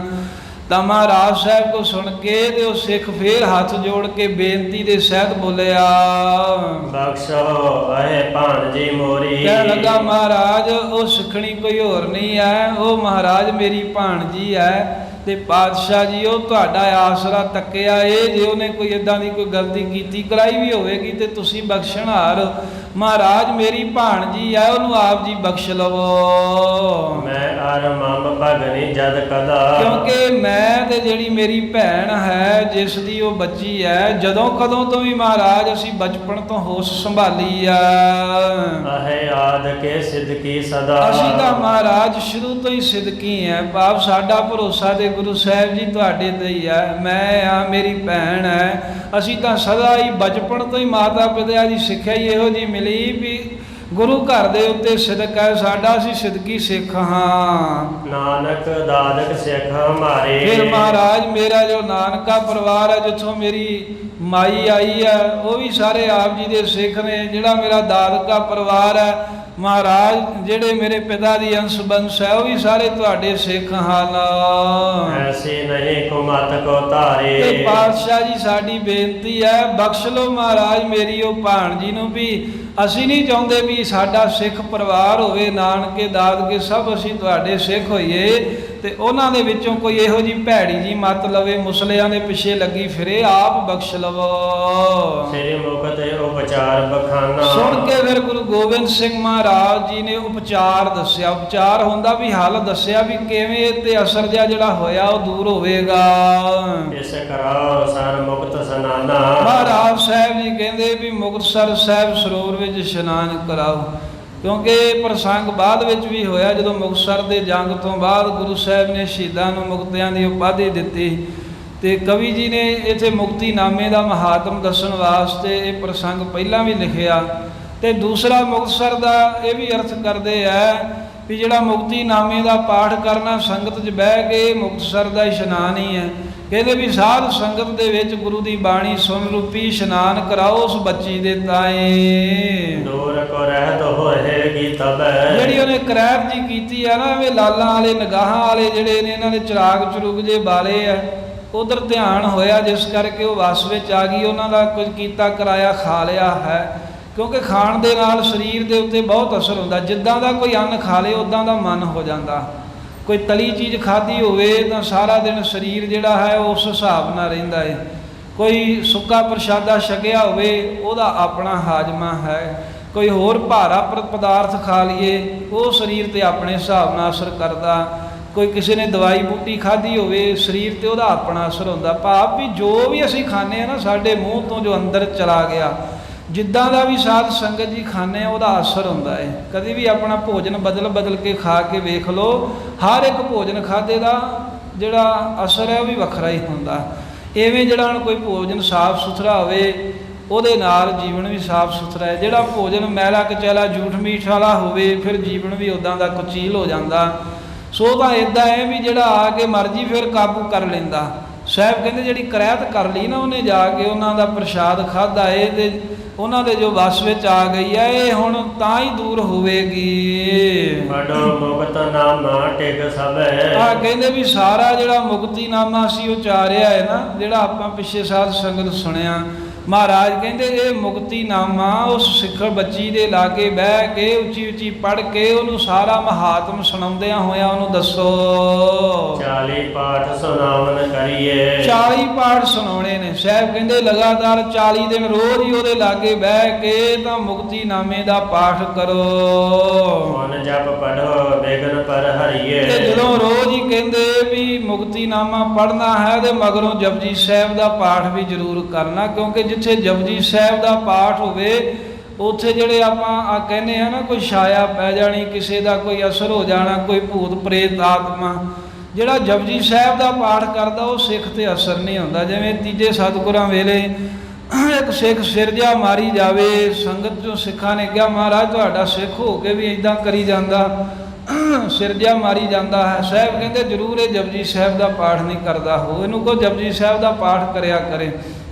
ਜਿਹੜਾ ਗੁਰੂ ਨਾਨਕ ਸਾਹਿਬ ਦੀ ਪਵਿੱਤਰ ਬਾਣੀ ਜਪਜੀ ਸਾਹਿਬ ਦਾ ਪਾਠ ਕਰਦਾ ਏ, ਜਪਜੀ ਸਾਹਿਬ ਦੇ ਨਾਲ ਮੂਲ ਮੰਤਰ ਦਾ ਵੀ ਪਾਠ ਹੋ ਜਾਂਦਾ, ਜਿਹ 'ਚ ਰੱਬ ਦੀ ਮਹਿਮਾ ਹੈ। ਜਪਜੀ ਸਾਹਿਬ ਦਾ ਪਾਠ ਕਰਨ ਵਾਲੇ ਤੇ ਕਦੀ ਵੀ ਕਹਿੰਦੇ ਕੋਈ ਪ੍ਰੇਤ ਛਾਇਆ ਦੱਬਾ ਇਹੋ ਜਿਹੀਆਂ ਮਾੜੀਆਂ ਹਵਾਵਾਂ ਜਿਹੜੀਆਂ ਨੇ ਇਹਨਾਂ ਦਾ ਅਸਰ ਨਹੀਂ ਪੈਂਦਾ। ਇਸ ਕਰਕੇ ਜਪ ਸਾਹਿਬ ਦਾ ਪਾਠ ਸਿੱਖ ਨੂੰ ਜ਼ਰੂਰ ਕਰਨਾ ਚਾਹੀਦਾ। ਧੰਨ ਗੁਰੂ ਕਲਗੀਧਰ ਸਾਹਿਬ ਕਹਿੰਦੇ ਵੀ ਮੁਕਤੀ ਨਾਮੇ ਦੇ 40 ਪਾਠ ਕਰਨੇ ਨੇ ਤੇ 40 ਪਾਠ ਸੁਣਾਉਣੇ ਨੇ। ਕਰਨੇ ਕੀ ਆ ਵੀ ਇਹ ਨਹੀਂ ਵੀ ਮੂੰਹ 'ਚ ਮਿਣ ਨਹੀਂ ਕਰਨਾ, ਜਿੱਤੇ ਕੋਈ ਅਸਰ ਹੈ ਉਹਨੂੰ ਕਹਿਣਾ ਸੁਣ, ਨਾਲ ਉਹਦਾ ਸਾਰਾ ਮਹਾਤਮ ਦੱਸੀ ਜਾਣਾ। ਜਿਵੇਂ ਆਪਾਂ 2 ਦਿਨ ਕਥਾ ਕੀਤੀ ਇੱਦਾਂ ਸਾਰਾ ਉਹਨੂੰ ਦੱਸਣਾ ਵੀ ਸਿੱਖ ਨੇ ਕੀ ਕਰਨਾ ਕੀ ਨਹੀਂ ਕਰਨਾ, ਤੇ ਸਾਰਾ ਮਹਾਤਮ ਦੱਸਦਿਆਂ ਨਾਲ ਕਹਿੰਦੇ ਪਿਆਰ ਦੇ ਨਾਲ ਨੇਤੀ ਜਪਜੀ ਸਾਹਿਬ ਦਾ ਪਾਠ ਕਰਨਾ ਹੈ। ਤੇ ਜਦੋਂ ਜਪਜੀ ਸਾਹਿਬ ਦਾ ਇਦਾਂ ਪਾਠ ਕਰੋਗੇ ਵਿਘਨ ਪਰ ਹਰੀਏ, ਸਾਰੇ ਹੀ ਤੁਹਾਡੇ ਕਹਿੰਦੇ ਵਿਘਨ ਨਾਸ ਹੋ ਜਾਣਗੇ। ਵਾਹਿਗੁਰੂ ਜੀ ਹੋਏ ਸਹਾਏ। ਵਾਹਿਗੁਰੂ ਜੀ ਹੋਏ ਸਹਾਏ। ਮਹਾਰਾਜ ਸਾਹਿਬ ਜੀ ਕਹਿੰਦੇ ਵਾਹਿਗੁਰੂ ਜੀ ਆਪ ਸਹਾਈ ਹੋਣਗੇ ਪਰਮੇਸ਼ਰ ਜੀ। ਆਦਿਤਵਾਰ ਨੌ ਚੰਦ ਲਖਾਏ। ਆ ਇਸ ਤਰ੍ਹਾਂ ਕਹਿੰਦੇ ਵੀ ਨਾਲੇ ਸਿਮਰਨ ਕਰੀ ਜਾਵੇ, ਨਾਲੇ ਉਹਨੂੰ ਕਵੇ ਵੀ ਹੱਥ ਦੇ ਨਾਲ ਇੱਥੇ ਕੋਈ ਕਾਗਜ਼ ਲੈ ਕੇ ਤੇ ਵਾਹਿਗੁਰੂ ਵਾਹਿਗੁਰੂ ਲਿਖੀ ਜਾ। ਫਿਰ ਕਹਿੰਦੇ ਇਹਦੇ ਨਾਲ ਜ਼ਿਆਦਾ ਅਸਰ ਹੁੰਦਾ। ਇੱਕ ਤਾਂ ਪੜ੍ਹਨਾ ਬੜਾ ਮਹੱਤਮ ਹੈ, ਜਦੋਂ ਲਿਖਣਾ ਹੈ ਉਹਦੇ ਨਾਲ ਹੱਥ ਵੀ ਉਧਰ ਲੱਗ ਗਏ, ਮਨ ਵੀ ਉਧਰ ਲੱਗ ਗਿਆ, ਨਾਲ ਮੁਖੋਂ ਵੀ ਬੋਲਿਆ ਗਿਆ ਸਤਿਨਾਮ ਸ੍ਰੀ ਵਾਹਿਗੁਰੂ, ਨਾਲ ਹੱਥ ਨਾਲ ਲਿਖਿਆ ਗਿਆ, ਅੱਖਾਂ ਨੇ ਦਰਸ਼ਨ ਕਰ ਲਏ ਤੇ ਮਨ ਵਿੱਚ ਵੀ ਸਿਮਰਨ ਹੋ ਗਿਆ। ਕਹਿੰਦੇ ਇਸ ਪ੍ਰਕਾਰ ਦੇ ਨਾਲ ਸਿਮਰਨ ਕਰਦਾ ਰਹੇ। ਸਿਰ ਬੰਦੋ ਕਿਉ ਘਰ ਮਹਿ ਪਾਵੇ। ਸੋ ਇਸ ਤਰ੍ਹਾਂ ਕਹਿੰਦੇ ਵੀ ਬਾਣੀ ਦਾ ਪਾਠ ਕਰੇ। ਇੱਦਾਂ ਵੀ ਕਈ ਕਹਿ ਦਿੰਦੇ ਵੀ ਜਦੋਂ ਕੋਈ ਬਹੁਤਾ ਅਸਰ ਹੈ ਤੇ ਗੁਰਬਾਣੀ ਲਿਖ ਕੇ ਉਹਦੇ ਸਿਰ ਦੇ ਉੱਤੇ ਲਾਵੇ ਜਾਂ ਗਲ 'ਚ ਪਾ ਦੇਵੇ। ਹਾਂ ਇਹ ਠੀਕ ਹੈ, ਪਰ ਬਾਣੀ ਦਾ ਮਹਾਤਮ ਤਾਂ ਹੁੰਦਾ। ਸਭ ਤੋਂ ਵੱਡੀ ਗੱਲ ਇਹ ਹੈ ਵੀ ਉਹਦੇ ਕੰਨਾਂ 'ਚ ਹੀ ਪਾਵੇ। ਬਾਣੀ ਲਿਖ ਕੇ ਉਹ ਭਾਵੇਂ ਗਲ ਵਿੱਚ ਪਾ ਲਓ, ਭਾਵੇਂ ਸਿਰ 'ਤੇ ਬੰਨ੍ਹ ਲਓ, ਹੈ ਤਾਂ ਬਾਣੀ ਹੈ। ਪਰ ਬਾਣੀ ਦਾ ਜ਼ਿਆਦਾ ਮਹਾਤਮ ਉਦੋਂ ਹੈ ਵੀ ਜਿਹਦੇ ਕੰਨਾਂ 'ਚ ਪਾਵਾਂਗੇ, ਭਾਵ ਜਿਹਨੂੰ ਸੁਣਾਵਾਂਗੇ। ਗੁਰਬਾਣੀ ਕੰਨਾਂ 'ਚ ਹੀ ਪਾਉਣ ਦਾ ਮਹਾਤਮ ਹੈ, ਸੁਣਾਉਣ ਦਾ ਹੀ ਮਹਾਤਮ ਹੈ ਜ਼ਿਆਦਾ। ਸੋ ਇਸ ਤਰ੍ਹਾਂ ਕਹਿੰਦੇ ਵੀ ਬਾਣੀ ਵੱਧ ਤੋਂ ਵੱਧ ਬਹਿ ਕੇ ਲਾਗੇ ਸੁਣਾਵੇ, ਪਿਆਰ ਦੇ ਨਾਲ ਪਾਠ ਕਰੇ। ਸੁਰਤ ਟਿਕਾਣੇ ਤਬ ਤੇ ਸਿਆਵੇ। ਗੁਰੂ ਗੋਬਿੰਦ ਸਿੰਘ ਮਹਾਰਾਜ ਜੀ ਕਹਿੰਦੇ ਜਦੋਂ ਆਹ ਮਰਿਆਦਾ ਕਰੋਗੇ ਨਾ, ਮੁਕਤੀ ਨਾਮਾ ਜਿਹੜਾ ਹੈ ਇਹਦਾ ਪਾਠ ਕਰਕੇ ਸੁਣਾਓਗੇ ਜੀ ਤੇ ਅਸਰ ਹੋਇਆ। ਇਹ ਤਾਂ ਉਹਨੂੰ ਉਦੋਂ ਦੱਸ ਰਹੇ ਨੇ, ਹੁਣ ਸਾਂਝਾ ਉਪਦੇਸ਼ ਹੀ ਹੈ ਨਾ ਵੀ ਕਈਆਂ ਦੇ ਘਰ 'ਚ ਮੁਸ਼ਕਲ ਆਮ ਹੀ ਆ ਜਾਂਦੀ ਹੈ। ਜਿਨ੍ਹਾਂ ਦੇ ਨਹੀਂ ਆਈ ਉਹ ਤੇ ਕਹਿੰਦੇ ਅਸੀਂ ਨਹੀਂ ਕਿਸੇ ਨੂੰ ਮੰਨਦੇ, ਪਰ ਵੇਖਣ 'ਚ ਆਉਂਦਾ ਹੈ ਨਾ ਕਈ ਵਾਰ ਜਿਨ੍ਹਾਂ ਦੇ ਘਰਾਂ 'ਚ ਕੋਈ ਇਹੋ ਜਿਹੀ ਮੁਸ਼ਕਲ ਆਉਂਦੀ ਹੈ ਉਹ ਤੇ ਉਹਨਾਂ ਨੂੰ ਪਤਾ ਹੈ ਨਾ ਕਿਹੜੇ ਭਾਅ ਵਿਕਦੇ ਆ। ਜਿਨ੍ਹਾਂ ਨੂੰ ਕੋਈ ਇਹੋ ਜਿਹੀ ਮੁਸ਼ਕਲ ਨਾ ਆਈ ਹੋਵੇ ਉਹ ਕਹਿੰਦੇ ਅਸੀਂ ਨਹੀਂ ਮੰਨਦੇ, ਤਾਂ ਵਹਿਮ ਹੁੰਦੇ ਆ। ਨਹੀਂ, ਇੱਦਾਂ ਦੀਆਂ ਕਈ ਚੀਜ਼ਾਂ ਵੇਖਣ 'ਚ ਆਈਆਂ। ਉਹ ਕੋਈ ਗੁਰਸਿੱਖ ਪਿਆਰਾ ਵਾਹਵਾ ਵਰਿਆਂ ਦੀ ਗੱਲ ਹੈ, ਕੋਈ 17-18 ਸਾਲ ਹੋ ਹੀ ਗਏ ਹੋਣੇ ਨੇ, ਉਹ ਘਰੇ ਚਲੇ ਗਏ। ਉਹਨਾਂ ਦੇ ਘਰੇ ਕੋਈ ਉਹਨਾਂ ਦੀ ਬੀਬੀ ਨਹੁੰ, ਉਹਦੇ ਉੱਤੇ ਬਹੁਤ ਉਹਦਾ ਬੁਰਾ ਹਾਲ। ਉਹਨਾਂ ਵੇਖਿਆ ਵੀ ਚਲੋ ਗੁਰੂ ਕੇ ਸਿੱਖ ਹੀ ਆ, ਕਹਿੰਦੇ ਵੀ ਚੌਪਈ ਸਾਹਿਬ ਦਾ ਪਾਠ ਕਰੋ ਜਾਂ ਕੋਈ ਬਾਣੀ ਪੜ੍ਹ ਦਿਓ ਵੀ ਇਹ ਰਾਤ ਹੈ ਵੀ ਟਿਕ ਜਾਵੇ, ਸਵੇਰੇ ਅਸੀਂ ਕਿਤੇ ਲੈ ਜਾਵਾਂਗੇ। ਉਹਦੇ ਸਰਾਣੇ ਬਹਿ ਕੇ ਚੌਪਈ ਸਾਹਿਬ ਦਾ ਪਾਠ ਸ਼ੁਰੂ ਕੀਤਾ। ਕੋਈ ਐਸੀ ਕੋਈ ਆਤਮਾ ਹੁੰਦੀ ਹੈ, ਪਾਠ ਜਦੋਂ ਕੀਤਾ ਸਰੀਰ ਬਾਕੀ ਸਾਰਾ ਉਹ ਐਨ ਸਥਿਰ ਹੈ, ਪਰ ਜਿਹੜੀਆਂ ਗੋਡਿਆਂ ਤੋਂ ਹੇਠਾਂ ਲੱਤਾਂ ਉਹ ਆਪਣੇ ਆਪ ਕੰਬੀ ਜਾਣ। ਇੱਕ ਵਾਰ ਉਹਨੇ ਜ਼ੋਰ ਪਾਇਆ ਵੀ ਇਹਨੂੰ ਪਾਠ ਮੈਂ ਨਾ ਹੀ ਕਰਨ ਦੇਵਾਂ। ਇਹ ਮੇਰੇ ਨਾਲ ਐਸੀ ਘਟਨਾ ਖੁਦ ਵਾਪਰੀ 17-18 ਵਰ੍ਹੇ ਪਹਿਲਾਂ, ਵੀ ਉਹ ਕੋਈ ਬੱਚੀ ਢਿੱਲੀ ਹੈ, ਸਿੱਖ ਦੇ ਕਹਿਣ ਤੇ ਚੌਪਈ ਸਾਹਿਬ ਦੇ ਪਾਠ ਸਰਾਣੇ ਬਹਿ ਕੇ ਕਿਰਪਾਨ ਰੱਖ ਕੇ ਵੀ ਮਹਾਰਾਜ ਸਾਹਿਬ ਭਲਾ ਕਰਨ ਸ਼ੁਰੂ ਕੀਤੇ। ਤੇ ਕਰਦਿਆਂ ਬਾਕੀ ਸਰੀਰ ਤੇ ਕੋਈ ਅਸਰ ਨਹੀਂ, ਤੇ ਗੋਡਿਆਂ ਤੋਂ ਹੇਠਾਂ ਜਿਹੜੀਆਂ ਲੱਤਾਂ ਆਪਣੇ ਆਪ ਹੀ ਹਿੱਲੀ ਜਾਣ। ਤੇ 2-3 ਮਿੰਟ ਹੌਸਲਾ ਜਿਹਾ ਰੱਖਿਆ, ਫਿਰ ਆਪਣੇ ਆਪ ਸਰੀਰ ਸ਼ਾਂਤ ਹੋ ਗਿਆ। ਤੇ ਜਿਹੜੀ ਉਹਨਾਂ ਦੀ ਉਹ ਬੱਚੀ ਸੀ ਜਿਹਨੂੰ ਉਹਨੂੰ ਤੰਗੀ ਸੀ, ਉਹਦਾ ਵੀ ਸਰੀਰ ਸ਼ਾਂਤ ਹੋ ਗਿਆ। ਸੋ ਇਹ ਚੀਜ਼ ਕੋਈ ਅਨੁਭਵ ਕੀਤੀ ਹੋਵੇ ਨਾ ਜਦੋਂ, ਫੇਰ ਪਤਾ ਲੱਗਦਾ ਹੈ। ਉਹ ਕਹਿ ਦਿੰਦੇ ਵੀ ਗੱਲਾਂ ਹੀ ਨੇ, ਨਹੀਂ ਸਾਰੀਆਂ ਹਵਾਵਾਂ ਚੰਗੀਆਂ ਤੇ ਮਾੜੀਆਂ ਦੁਨੀਆ ਦੇ ਵਿੱਚ ਸਭ ਕੁਝ ਹੀ ਹੈ। ਚੰਗੀਆਂ ਆਤਮਾਵਾਂ, ਮਾੜੀਆਂ ਆਤਮਾਵਾਂ। ਜਿਹੜੇ ਭਲਾ ਕਰਦੇ ਉਹਨਾਂ ਨੂੰ ਅਸੀਂ ਸ਼ਹੀਦ ਸਿੰਘ ਕਹਿੰਦੇ ਹਾਂ, ਜਿਨ੍ਹਾਂ ਦੀ ਪਿੱਛੇ ਕਥਾ ਆ ਵੀ ਗਈ ਹੈ ਵੀ ਸ਼ਹੀਦ ਸਿੰਘ ਜਿਹੜੇ ਆ ਮਦਦ ਕਰਦੇ ਐ। ਐਵੇਂ ਅਧੋਗਤੀ ਨੂੰ ਗਈਆਂ ਰੂਹਾਂ ਵੀ ਹੁੰਦੀਆਂ ਨੇ, ਭੈੜੀਆਂ ਰੂਹਾਂ, ਤੇ ਉਹਨਾਂ ਦਾ ਅਸਰ ਹੋ ਜਾਂਦਾ। ਇਹ ਜਿਹੜੇ ਕੋਈ ਰਹਿਤ ਮਰਿਆਦਾ 'ਚ ਨਹੀਂ ਰਹਿੰਦੇ, ਜਿਹੜੇ ਗੁਰੂ ਦੀ ਬਾਣੀ ਨਹੀਂ ਪੜ੍ਹਦੇ, ਉਹਨਾਂ ਦੇ ਅਸਰ ਹੋ ਜਾਂਦਾ। ਜਿਹੜਾ ਗੁਰਬਾਣੀ ਸਿੱਖ ਪੜ੍ਹਦਾ ਨਾ, ਮਰਿਆਦਾ ਵਿੱਚ ਕਾਇਮ ਰਹਿੰਦਾ ਹੈ, ਜਿਹੜਾ ਕਿਸੇ ਦੇ ਕੋਲੋਂ ਝੂਠਾ ਮੀਠਾ ਲੈ ਕੇ ਨਹੀਂ ਖਾਂਦਾ, ਜਿਹੜਾ ਸੁਚਮਤਾ ਰੱਖਦਾ ਹੈ ਛਕਣ ਛਕਾਉਣ ਦੇ ਵਿੱਚ, ਸਾਫ਼ ਸੁਥਰਾ ਰਹਿੰਦਾ, ਬਾਣੀ ਪੜ੍ਹਦਾ, ਉੱਤੇ ਨਹੀਂ ਅਸਰ ਹੁੰਦਾ ਇਹਨਾਂ ਚੀਜ਼ਾਂ ਦਾ। ਉਹ ਕੋਈ ਪਰਵਾਹ ਨਹੀਂ ਕਰਦੇ। ਪਰ ਜਿਹਦੀ ਕੋਈ ਰਹਿਤ ਨਹੀਂ ਹੈ, ਜਿਹੜਾ ਢਿੱਲਾ ਮੱਠਾ ਹੈ, ਉਹਦੇ 'ਤੇ ਅਸਰ ਹੋ ਜਾਂਦਾ। ਤੇ ਸਾਡੇ ਸਿੱਖਾਂ ਪਰਿਵਾਰਾਂ ਦੇ ਵਿੱਚ ਕੋਈ ਇੱਕ ਅੱਧਾ ਹੀ ਹੁੰਦਾ ਹੈ ਜਿਹੜਾ ਚੜ੍ਹਦੀ ਕਲਾ ਵਾਲਾ ਹੁੰਦਾ, ਜੇ ਬਾਕੀ 10 ਜੀ ਹੈ ਤੇ ਉਹਨਾਂ ਤੋਂ 7-8 ਇੱਦਾਂ ਦੇ ਢਿੱਲੇ ਪਹਿਰੇ ਵਾਲੇ ਹੀ ਅੱਜ ਕੱਲ੍ਹ ਇੱਦਾਂ ਹੀ ਹੈ। ਸੋ ਇਸ ਕਰਕੇ ਇਹ ਅਸਰ ਹੋ ਜਾਂਦਾ। ਤੇ ਪਾਤਸ਼ਾਹ ਨੇ ਇਹਦਾ ਹੱਲ ਦੱਸਿਆ, ਕਹਿੰਦੇ ਮੁਕਤੀਨਾਮੇ ਦਾ ਪਾਠ ਸੁਣਾਓ, ਜਪਜੀ ਸਾਹਿਬ ਦਾ ਪਾਠ ਸੁਣਾਓ, ਵਾਹਿਗੁਰੂ ਜੀ ਸਹਾਈ ਹੋਣਗੇ। ਤੇ ਜਿਹੜਾ ਕੋਈ ਅਸਰ ਹੋਇਆ ਹੈ, ਜਿਹੜੀ ਭੈੜੀ ਮੱਤ ਹੈ, ਉਹ ਦੂਰ ਹੋਵੇਗੀ। ਸੁਰਤ ਟਿਕਾਣੇ ਤਬ ਤੇ ਸਿਆਵੈ, ਕਹਿੰਦੇ ਵੀ ਉਹਦੀ ਫਿਰ ਸੁਰਤ ਟਿਕਾਣੇ ਆ ਜੂ, ਕਿਉਂਕਿ ਸੁਰਤ ਹੀ ਵਿਗੜੀ ਆ ਨਾ। ਸੁਰਤ ਤੇ ਦਿਮਾਗ ਤੇ ਹੀ ਅਸਰ ਕੀਤਾ ਨਾ, ਉਹਨਾਂ ਵਸ ਕਰ ਲਿਆ। ਸੁਰਤ ਫਿਰ ਕਹਿੰਦੇ ਟਿਕਾਣੇ ਆ ਜਾਵੇਗੀ। ਪਰਿਓ ਭੂਤ ਕੋ ਸਾਇਆ ਸੋਏ, ਤੇ ਜਿਹੜਾ ਕੋਈ ਭੂਤ ਪ੍ਰੇਤ ਦਾ, ਕੋਈ ਗਲਤ ਆਤਮਾ ਦਾ ਕੋਈ ਛਾਇਆ, ਕੋਈ ਪਰਛਾਵਾਂ, ਕੋਈ ਅਸਰ ਪਿਆ ਹੋਵੇਗਾ, ਉਹ ਵੀ ਟਲ ਜਾਵੇਗਾ, ਦੂਰ ਹੋ ਜਾਵੇਗਾ। ਸਾਧ ਸੰਗਤ ਦੂਰ ਕੀ ਜਾਣਾ, ਜਿਵੇਂ ਆ ਗਰਮੀ ਦੀ ਰੁੱਤ ਹੈ, ਜਿਹੜੇ ਕੰਮ ਕਰਦੇ ਉਹਨਾਂ ਨੂੰ ਪਤਾ, ਵਿਹਲਾ ਨਹੀਂ ਸਮਝ ਸਕਦਾ। ਜਿਨ੍ਹਾਂ ਨੂੰ ਗਰਮੀ 'ਚ ਕੰਮ ਕਰਨਾ ਪੈਂਦਾ, ਕਈ ਵਾਰ ਕੰਮ ਕਰਦਿਆਂ ਸਿਰ ਨੂੰ ਬਰਲੂ ਚੜ੍ਹ ਜਾਂਦਾ। ਭਾਵ ਵੀ ਗਰਮੀ ਹੁਮਸ ਹੋਵੇ, ਤੇ ਹੁਮਸ ਜੀ ਹੋਵੇ, ਵੱਟ ਜਿਹਾ ਲੱਗਾ ਹੋਵੇ, ਤੇ ਕੰਮ ਕਰਨ ਵਾਲਾ ਹੋਵੇ, ਖੇਤਾਂ 'ਚ ਕਰ ਰਿਹਾ ਹੋਵੇ, ਧੁੱਪੇ ਹੋਵੇ, ਤੇ ਉਹ ਸਿਰ ਨੂੰ ਬਰਲੂ ਚੜ੍ਹਦਾ। ਫਿਰ ਉਹਨੂੰ ਨਹੀਂ ਪਤਾ ਲੱਗਦਾ ਮੇਰੇ ਨਾਲ ਕੀ ਹੋ ਰਿਹਾ। ਭੱਜ ਕੇ ਕਹਿੰਦਾ ਵੀ ਸਿਰ ਦੇ ਵਿੱਚ ਪਾਣੀ ਪਾ ਲਵਾਂ, ਪਾਣੀ 'ਚ ਵੜ ਜਾਵਾਂ। ਤੇ ਕੁਝ ਸਮਾਂ ਪਾਣੀ 'ਚ ਵੜੇ, ਸਿਰ 'ਚ ਪਾਣੀ ਪਾਵੇ, ਤੇ ਉਹਦੀ ਫਿਰ ਬੁੱਧੀ ਫਿਰ ਸ਼ਾਂਤ ਆ ਜਾਂਦੀ, ਸੁਰਤ ਟਿਕਾਣੇ ਆ ਜਾਂਦੀ ਹੈ। ਨਹੀਂ ਤਾਂ ਇੱਕ ਵਾਰ ਸੁਰਤ ਹਿੱਲ ਜਾਂਦੀ ਹੈ। ਬੁਖਾਰ ਸਿਰ ਨੂੰ ਚੜ੍ਹਿਆ ਹੋਵੇ ਨਾ, ਰਾਹ ਦੇ ਵਿੱਚ ਕੁਝ ਵਰੇ ਪਹਿਲਾਂ ਦੀ ਗੱਲ ਹੈ ਵੀ ਕਿਸੇ ਦੇ ਸਿਰ ਨੂੰ ਚੜ੍ਹ ਗਿਆ ਬੁਖਾਰ, ਉਹ ਡਿੱਗ ਗਿਆ ਵਿਚਾਰਾ ਰਾਹ ਵਿੱਚ ਗਰਮੀ ਦੀ ਰੁੱਤ 'ਚ। ਲੋਕ ਵੇਖਣ ਵੀ ਇਹਨੇ ਕੁਝ ਖਾਧਾ ਹੋਣਾ, ਕੋਈ ਨੇੜੇ ਨਾ ਜਾਵੇ। ਉਹ ਨੇੜੇ ਜਾ ਕੇ ਹੱਥ ਲਾ ਕੇ ਉਹਦੇ ਵੇਖਿਆ ਵੀ ਉਹਦਾ ਤਾਂ ਸਰੀਰ ਗਰਮ ਹੈ, ਉਹਦੇ ਸਿਰ ਵਿੱਚ ਪਾਣੀ ਪੂਣੀ ਪਾਇਆ, ਦਵਾਈ ਖਵਾਈ, ਤੇ ਉਹਦੀ ਸੁਰਤ ਟਿਕਾਣੇ ਆ ਗਈ। ਇੱਕ ਉਦਾਹਰਨ ਹੈ ਵੀ ਇੱਕ ਜਿੱਦਾਂ ਆ ਬਾਹਰੀ ਚੀਜ਼ਾਂ ਦੇ ਨਾਲ ਹੀ ਬੰਦੇ ਦੀ ਸੁਰਤ ਵਿਗੜ ਜਾਂਦੀ, ਇੱਦਾਂ ਅਸਰ ਕਰਦੀ ਹੈ ਜਦੋਂ ਕੋਈ ਗਲਤ ਚੀਜ਼ ਅੰਦਰ, ਉਸ ਵੇਲੇ ਫਿਰ ਸੁਰਤ ਵਿਗੜਦੀ ਹੈ। ਤੇ ਸਾਹਿਬ ਜੀ ਕਹਿੰਦੇ ਜਦੋਂ ਪਾਠ ਕਰੋਗੇ ਸੁਰਤ ਉਹਦੀ ਟਿਕਾਣੇ ਆ ਜਾਵੇਗੀ। ਪਰਿਓ ਭੂਤ ਕੋ ਸਾਇਆ ਜੋਏ, ਤੇ ਜਿਹੜਾ ਭੂਤ ਪ੍ਰੇਤ ਦਾ ਕੋਈ ਛਾਇਆ, ਕੋਈ ਅਸਰ, ਕੋਈ ਦੱਬਾ ਆਦਿਕ ਪਿਆ ਹੋਵੇਗਾ, ਸਗਲ ਬਨਾਸੀ ਹੋਵੇ ਸੋਏ, ਇਹਦੇ ਵੀ ਸਾਰਾ ਹੀ ਨਾਸ ਹੋ ਜਾਵੇਗਾ ਉਸੇ ਵੇਲੇ। ਗੁਰਬਾਣੀ ਦੇ ਮੁਕਤੀਨਾਮੇ ਦੇ ਪੜ੍ਹਨ ਦਾ ਮਹਾਤਮ ਇਹ ਹੈ ਵੀ ਉਹ ਤੇ ਅਸਰ ਨਹੀਂ ਰਹੇਗਾ। ਸਿੱਖੀ ਸਾਬਤ ਰੱਖੀਏ ਭਲਾ, ਇਸ ਕਰਕੇ ਭਾਈ ਸਿੱਖੀ ਸਾਬਤ ਰੱਖਿਆ ਕਰੋ। ਵੇਖੋ ਉਹਦੇ ਵਿੱਚੋਂ ਥੋੜਾ ਜਿਹਾ ਰਾਹ ਮਿਲਿਆ ਨਾ, ਉਹਨੇ ਪ੍ਰਸ਼ਾਦ ਖਾ ਲਿਆ ਉਹਨਾਂ ਦਾ, ਤੇ ਉਹਨਾਂ ਵਸ ਕਰ ਲਈ। ਪਾਤਸ਼ਾਹ ਕਹਿੰਦੇ ਸਿੱਖੀ ਸਾਬਤ ਰੱਖਣੀ ਹੈ। ਜਦੋਂ ਕਦੋਂ ਵੀ ਸਿੱਖੀ ਸਾਬਤ ਰੱਖੀਏ, ਭਲਾ ਆਪਣੇ ਪੱਲੇ ਨਾਲ, ਭਾਵ ਆਪਣੇ ਬੁੱਧੀ ਰੂਪੀ ਪੱਲੇ 'ਚ ਸਿੱਖੀ ਸਾਬਤ ਰੱਖੋ। ਸਿੱਖੀ ਸਾਬਤ ਕੀ ਵੀ ਸਿਦਕ ਰੱਖੋ। ਕੋਈ ਵੀ ਗੱਲ ਹੋਵੇ, ਕਹਿੰਦੇ ਗੁਰੂ ਦਾ ਬਚਨ ਮੰਨਣਾ ਤੇ ਗੁਰੂ ਦੇ ਅਨੁਸਾਰ ਹੀ ਚੱਲਣਾ ਹੈ। ਰਹਿਣੀ ਭਲੀ ਭੇਖ ਨ ਭਲਾ, ਸਾਹਿਬ ਕਹਿੰਦੇ ਰਹਿਤ ਮਰਿਆਦਾ 'ਚ ਰਹਿਣਾ ਚੰਗਾ ਏ, ਇਕੱਲਾ ਭੇਖ ਧਾਰ ਲਿਆ ਸਿੱਖੀ ਦਾ ਇਹ ਨਹੀਂ ਚੰਗਾ ਵੀ ਜੇ ਕੋਈ ਬਾਹਰੋਂ ਸਿੱਖੀ ਦਾ ਭੇਖ ਹੀ ਧਾਰੇ। ਭੇਖ ਧਾਰਨਾ ਜ਼ਰੂਰੀ ਹੈ, ਪਰ ਇਕੱਲਾ ਭੇਖ ਜ਼ਰੂਰੀ ਨਹੀਂ ਹੈ। ਜੇ ਰਹਿਣੀ ਨਹੀਂ ਹੈ, ਕਿਉਂਕਿ ਭੇਖ ਧਾਰਿਆ, ਲਿਬਾਸ ਧਾਰਿਆ, ਇਹ ਵੀ ਜ਼ਰੂਰੀ ਹੈ। ਸਕੂਲ, ਹਰ ਇੱਕ ਸਕੂਲ ਦੀ ਯੂਨੀਫਾਰਮ ਹੁੰਦੀ ਹੈ, ਵਰਦੀ ਹੁੰਦੀ ਹੈ, ਪਹਿਲਾਂ ਤਾਂ ਉਹ ਪਾ ਕੇ ਜਾਣਾ ਪੈਂਦਾ ਨਾ, ਫੇਰ ਹੀ ਜਾ ਕੇ ਪੜ੍ਹਾਈ ਸ਼ੁਰੂ ਹੁੰਦੀ ਕਲਾਸਾਂ ਦੇ ਵਿੱਚ। ਇਸੇ ਤਰ੍ਹਾਂ ਸਿੱਖੀ ਦਾ ਭੇਖ, ਸਿੱਖੀ ਦਾ ਬਾਣਾ ਪਹਿਨਣਾ ਤਾਂ ਜ਼ਰੂਰੀ ਹੈ, ਪਰ ਜੇ ਰਹਿਣੀ ਨਹੀਂ ਹੈ ਤੇ ਫੇਰ ਪਾਤਸ਼ਾਹ ਕਹਿੰਦੇ ਭੇਖ ਦਾ ਵੀ ਕੋਈ ਫਾਇਦਾ ਨਹੀਂ। ਇਸ ਕਰਕੇ ਭਾਈ ਸਿਦਕ ਦੇ ਵਿੱਚ ਰਹਿਣਾ ਹੈ, ਰਹਿਣੀ ਭਲੀ, ਰਹਿਤ ਰੱਖਣੀ ਜਿਹੜੀ ਇਹ ਭਲੀ ਹੈ, ਰਹਿਣੀ ਰਹੇ ਸੋਈ ਸਿੱਖ ਮੇਰਾ। ਉਹ ਮੇਰਾ ਸਿੱਖ ਹੈ ਜਿਹੜਾ ਮਰਿਆਦਾ 'ਚ ਰਹੇ। ਕਲਾ ਸਿੱਖੀ ਦਾ ਭੇਖ ਧਾਰ ਲੈਣਾ ਇਹ ਨਹੀਂ ਅਸੀਂ ਚੰਗਾ ਮੰਨਦੇ। ਸਿਦਕ ਸਹਿਤ ਸਿੱਖੀ ਗੁਰ ਪਿਆਰੀ। ਜਿਹੜਾ ਸਿਦਕ ਦੇ ਸਹਿਤ ਸਿੱਖੀ ਧਾਰਦਾ, ਗੁਰੂ ਸਾਹਿਬ ਕਹਿੰਦੇ ਸਾਨੂੰ ਉਹ ਪਿਆਰੀ ਲੱਗਦੀ ਹੈ ਵੀ ਜਿਹਦਾ ਭੇਖ ਵੀ ਸਿੱਖੀ ਵਾਲਾ ਹੋਵੇ। ਜਿਵੇਂ ਮਹਾਰਾਜ ਨੇ ਕਿਹਾ ਕੇਸਾਂ ਧਾਰੀ ਹੋਵੇ, ਸਾਫ ਸੂਰਤ ਹੋਵੇ, ਬਾਣੀ ਪੜ੍ਹਦਾ ਹੋਵੇ, ਫਿਰ ਪਰਉਪਕਾਰੀ ਹੋਵੇ, ਕਿਸੇ ਦਾ ਹੱਕ ਨਾ ਮਾਰੇ, ਧਰਮ ਦੀ ਕਿਰਤ ਕਰੇ ਤੇ ਆਦਿਕ। ਇਹ ਮਰਿਆਦਾ ਹੈ। ਜਿਹੜਾ ਇਹਨੂੰ ਧਾਰਨ ਕਰਦਾ, ਇਹਦੇ ਨਾਲ ਸਿੱਖੀ ਦਾ ਲਿਬਾਸ ਧਾਰਨ ਕਰਦਾ, ਉਹ ਸਾਹਿਬ ਕਹਿੰਦੇ ਸਿੱਖ ਹੈ ਤੇ ਉਹ ਮੈਨੂੰ ਬੜਾ ਪਿਆਰਾ ਚੰਗਾ ਲੱਗਦਾ ਏ। ਜਿਨ ਧਾਰੀ ਸੋ ਉਤਰੈ ਪਾਰੀ। ਤੇ ਜਿਨ੍ਹਾਂ ਨੇ ਸਿਦਕ ਦੇ ਸਹਿਤ, ਭਰੋਸੇ ਦੇ ਸਹਿਤ ਸਿੱਖੀ ਧਾਰਨ ਕੀਤੀ, ਸਿੱਖੀ ਦਾ ਭੇਖ ਪਾਇਆ, ਉਹ ਸੰਸਾਰ ਤੋਂ ਪਾਰ ਹੋ ਜਾਂਦੇ, ਮੁਕਤ ਹੋ ਜਾਂਦੇ ਹਨ।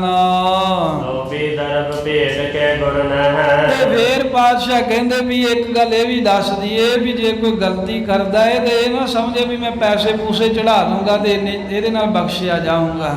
ਕੋਈ ਜਿੰਨੀਆਂ ਮਰਜ਼ੀ ਕਹਿੰਦੇ ਭੇਟਾ ਰੱਖੀ ਜਾਵੇ, ਗੁਰੂ ਧਨ ਦਾ ਲੋਭੀ ਥੋੜਾ ਹੈ। ਲੋਭੀ ਦਰਬ ਭੇਟ ਕੇ ਗੁਰ ਨਹਿ। ਕਹਿੰਦੇ ਗੁਰੂ ਧਰਮ ਧਨ ਦਾ ਲੋਭੀ ਨਹੀਂ ਹੈ, ਕਿਸੇ ਭੇਟਾ ਦਾ ਲੋਭੀ ਨਹੀਂ ਹੈ, ਕਿਉਂਕਿ ਭੇਟ ਚੜਾਵੇ ਤੇ ਉਹਨੂੰ ਬਖਸ਼ ਦੇਵਾਂਗੇ।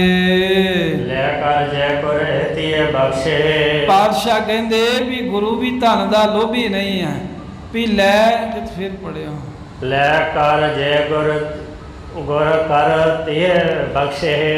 ਲੈ ਕਰ ਜੇ ਕਰਹਿਤਿਓ ਬਖਸ਼ੇ। ਕਹਿੰਦੇ ਮਤਾ ਕੋਈ ਕਦੇ ਭੁਲੇਖਾ ਖਾ ਲਵੇ ਵੀ ਗੁਰੂ ਜਿਹੜਾ ਹੈ ਉਹ ਧਨ ਦਾ ਲੋਭੀ ਹੈ ਜਾਂ ਕੋਈ ਚੰਗੀ ਭੇਟਾ ਚੜਾ ਦਈਏ, ਵੀ ਜਿਹੜੇ ਬੰਦੇ ਨੇ ਕੋਈ ਕਰਹਿਤ ਕੀਤੀ ਹੋਵੇ, ਗੁਰਮਤਿ ਦੇ ਉਲਟ ਗਿਆ ਹੋਵੇ, ਵੀ ਗੁਰੂ ਸਾਹਿਬ ਭੇਟਾ ਲੈ ਕੇ, ਮਾਇਆ ਲੈ ਕੇ ਬਖਸ਼ ਦੇਣਗੇ। ਕਹਿੰਦੇ ਇਦਾਂ ਨਹੀਂ ਅਸੀਂ ਬਖਸ਼ਦੇ।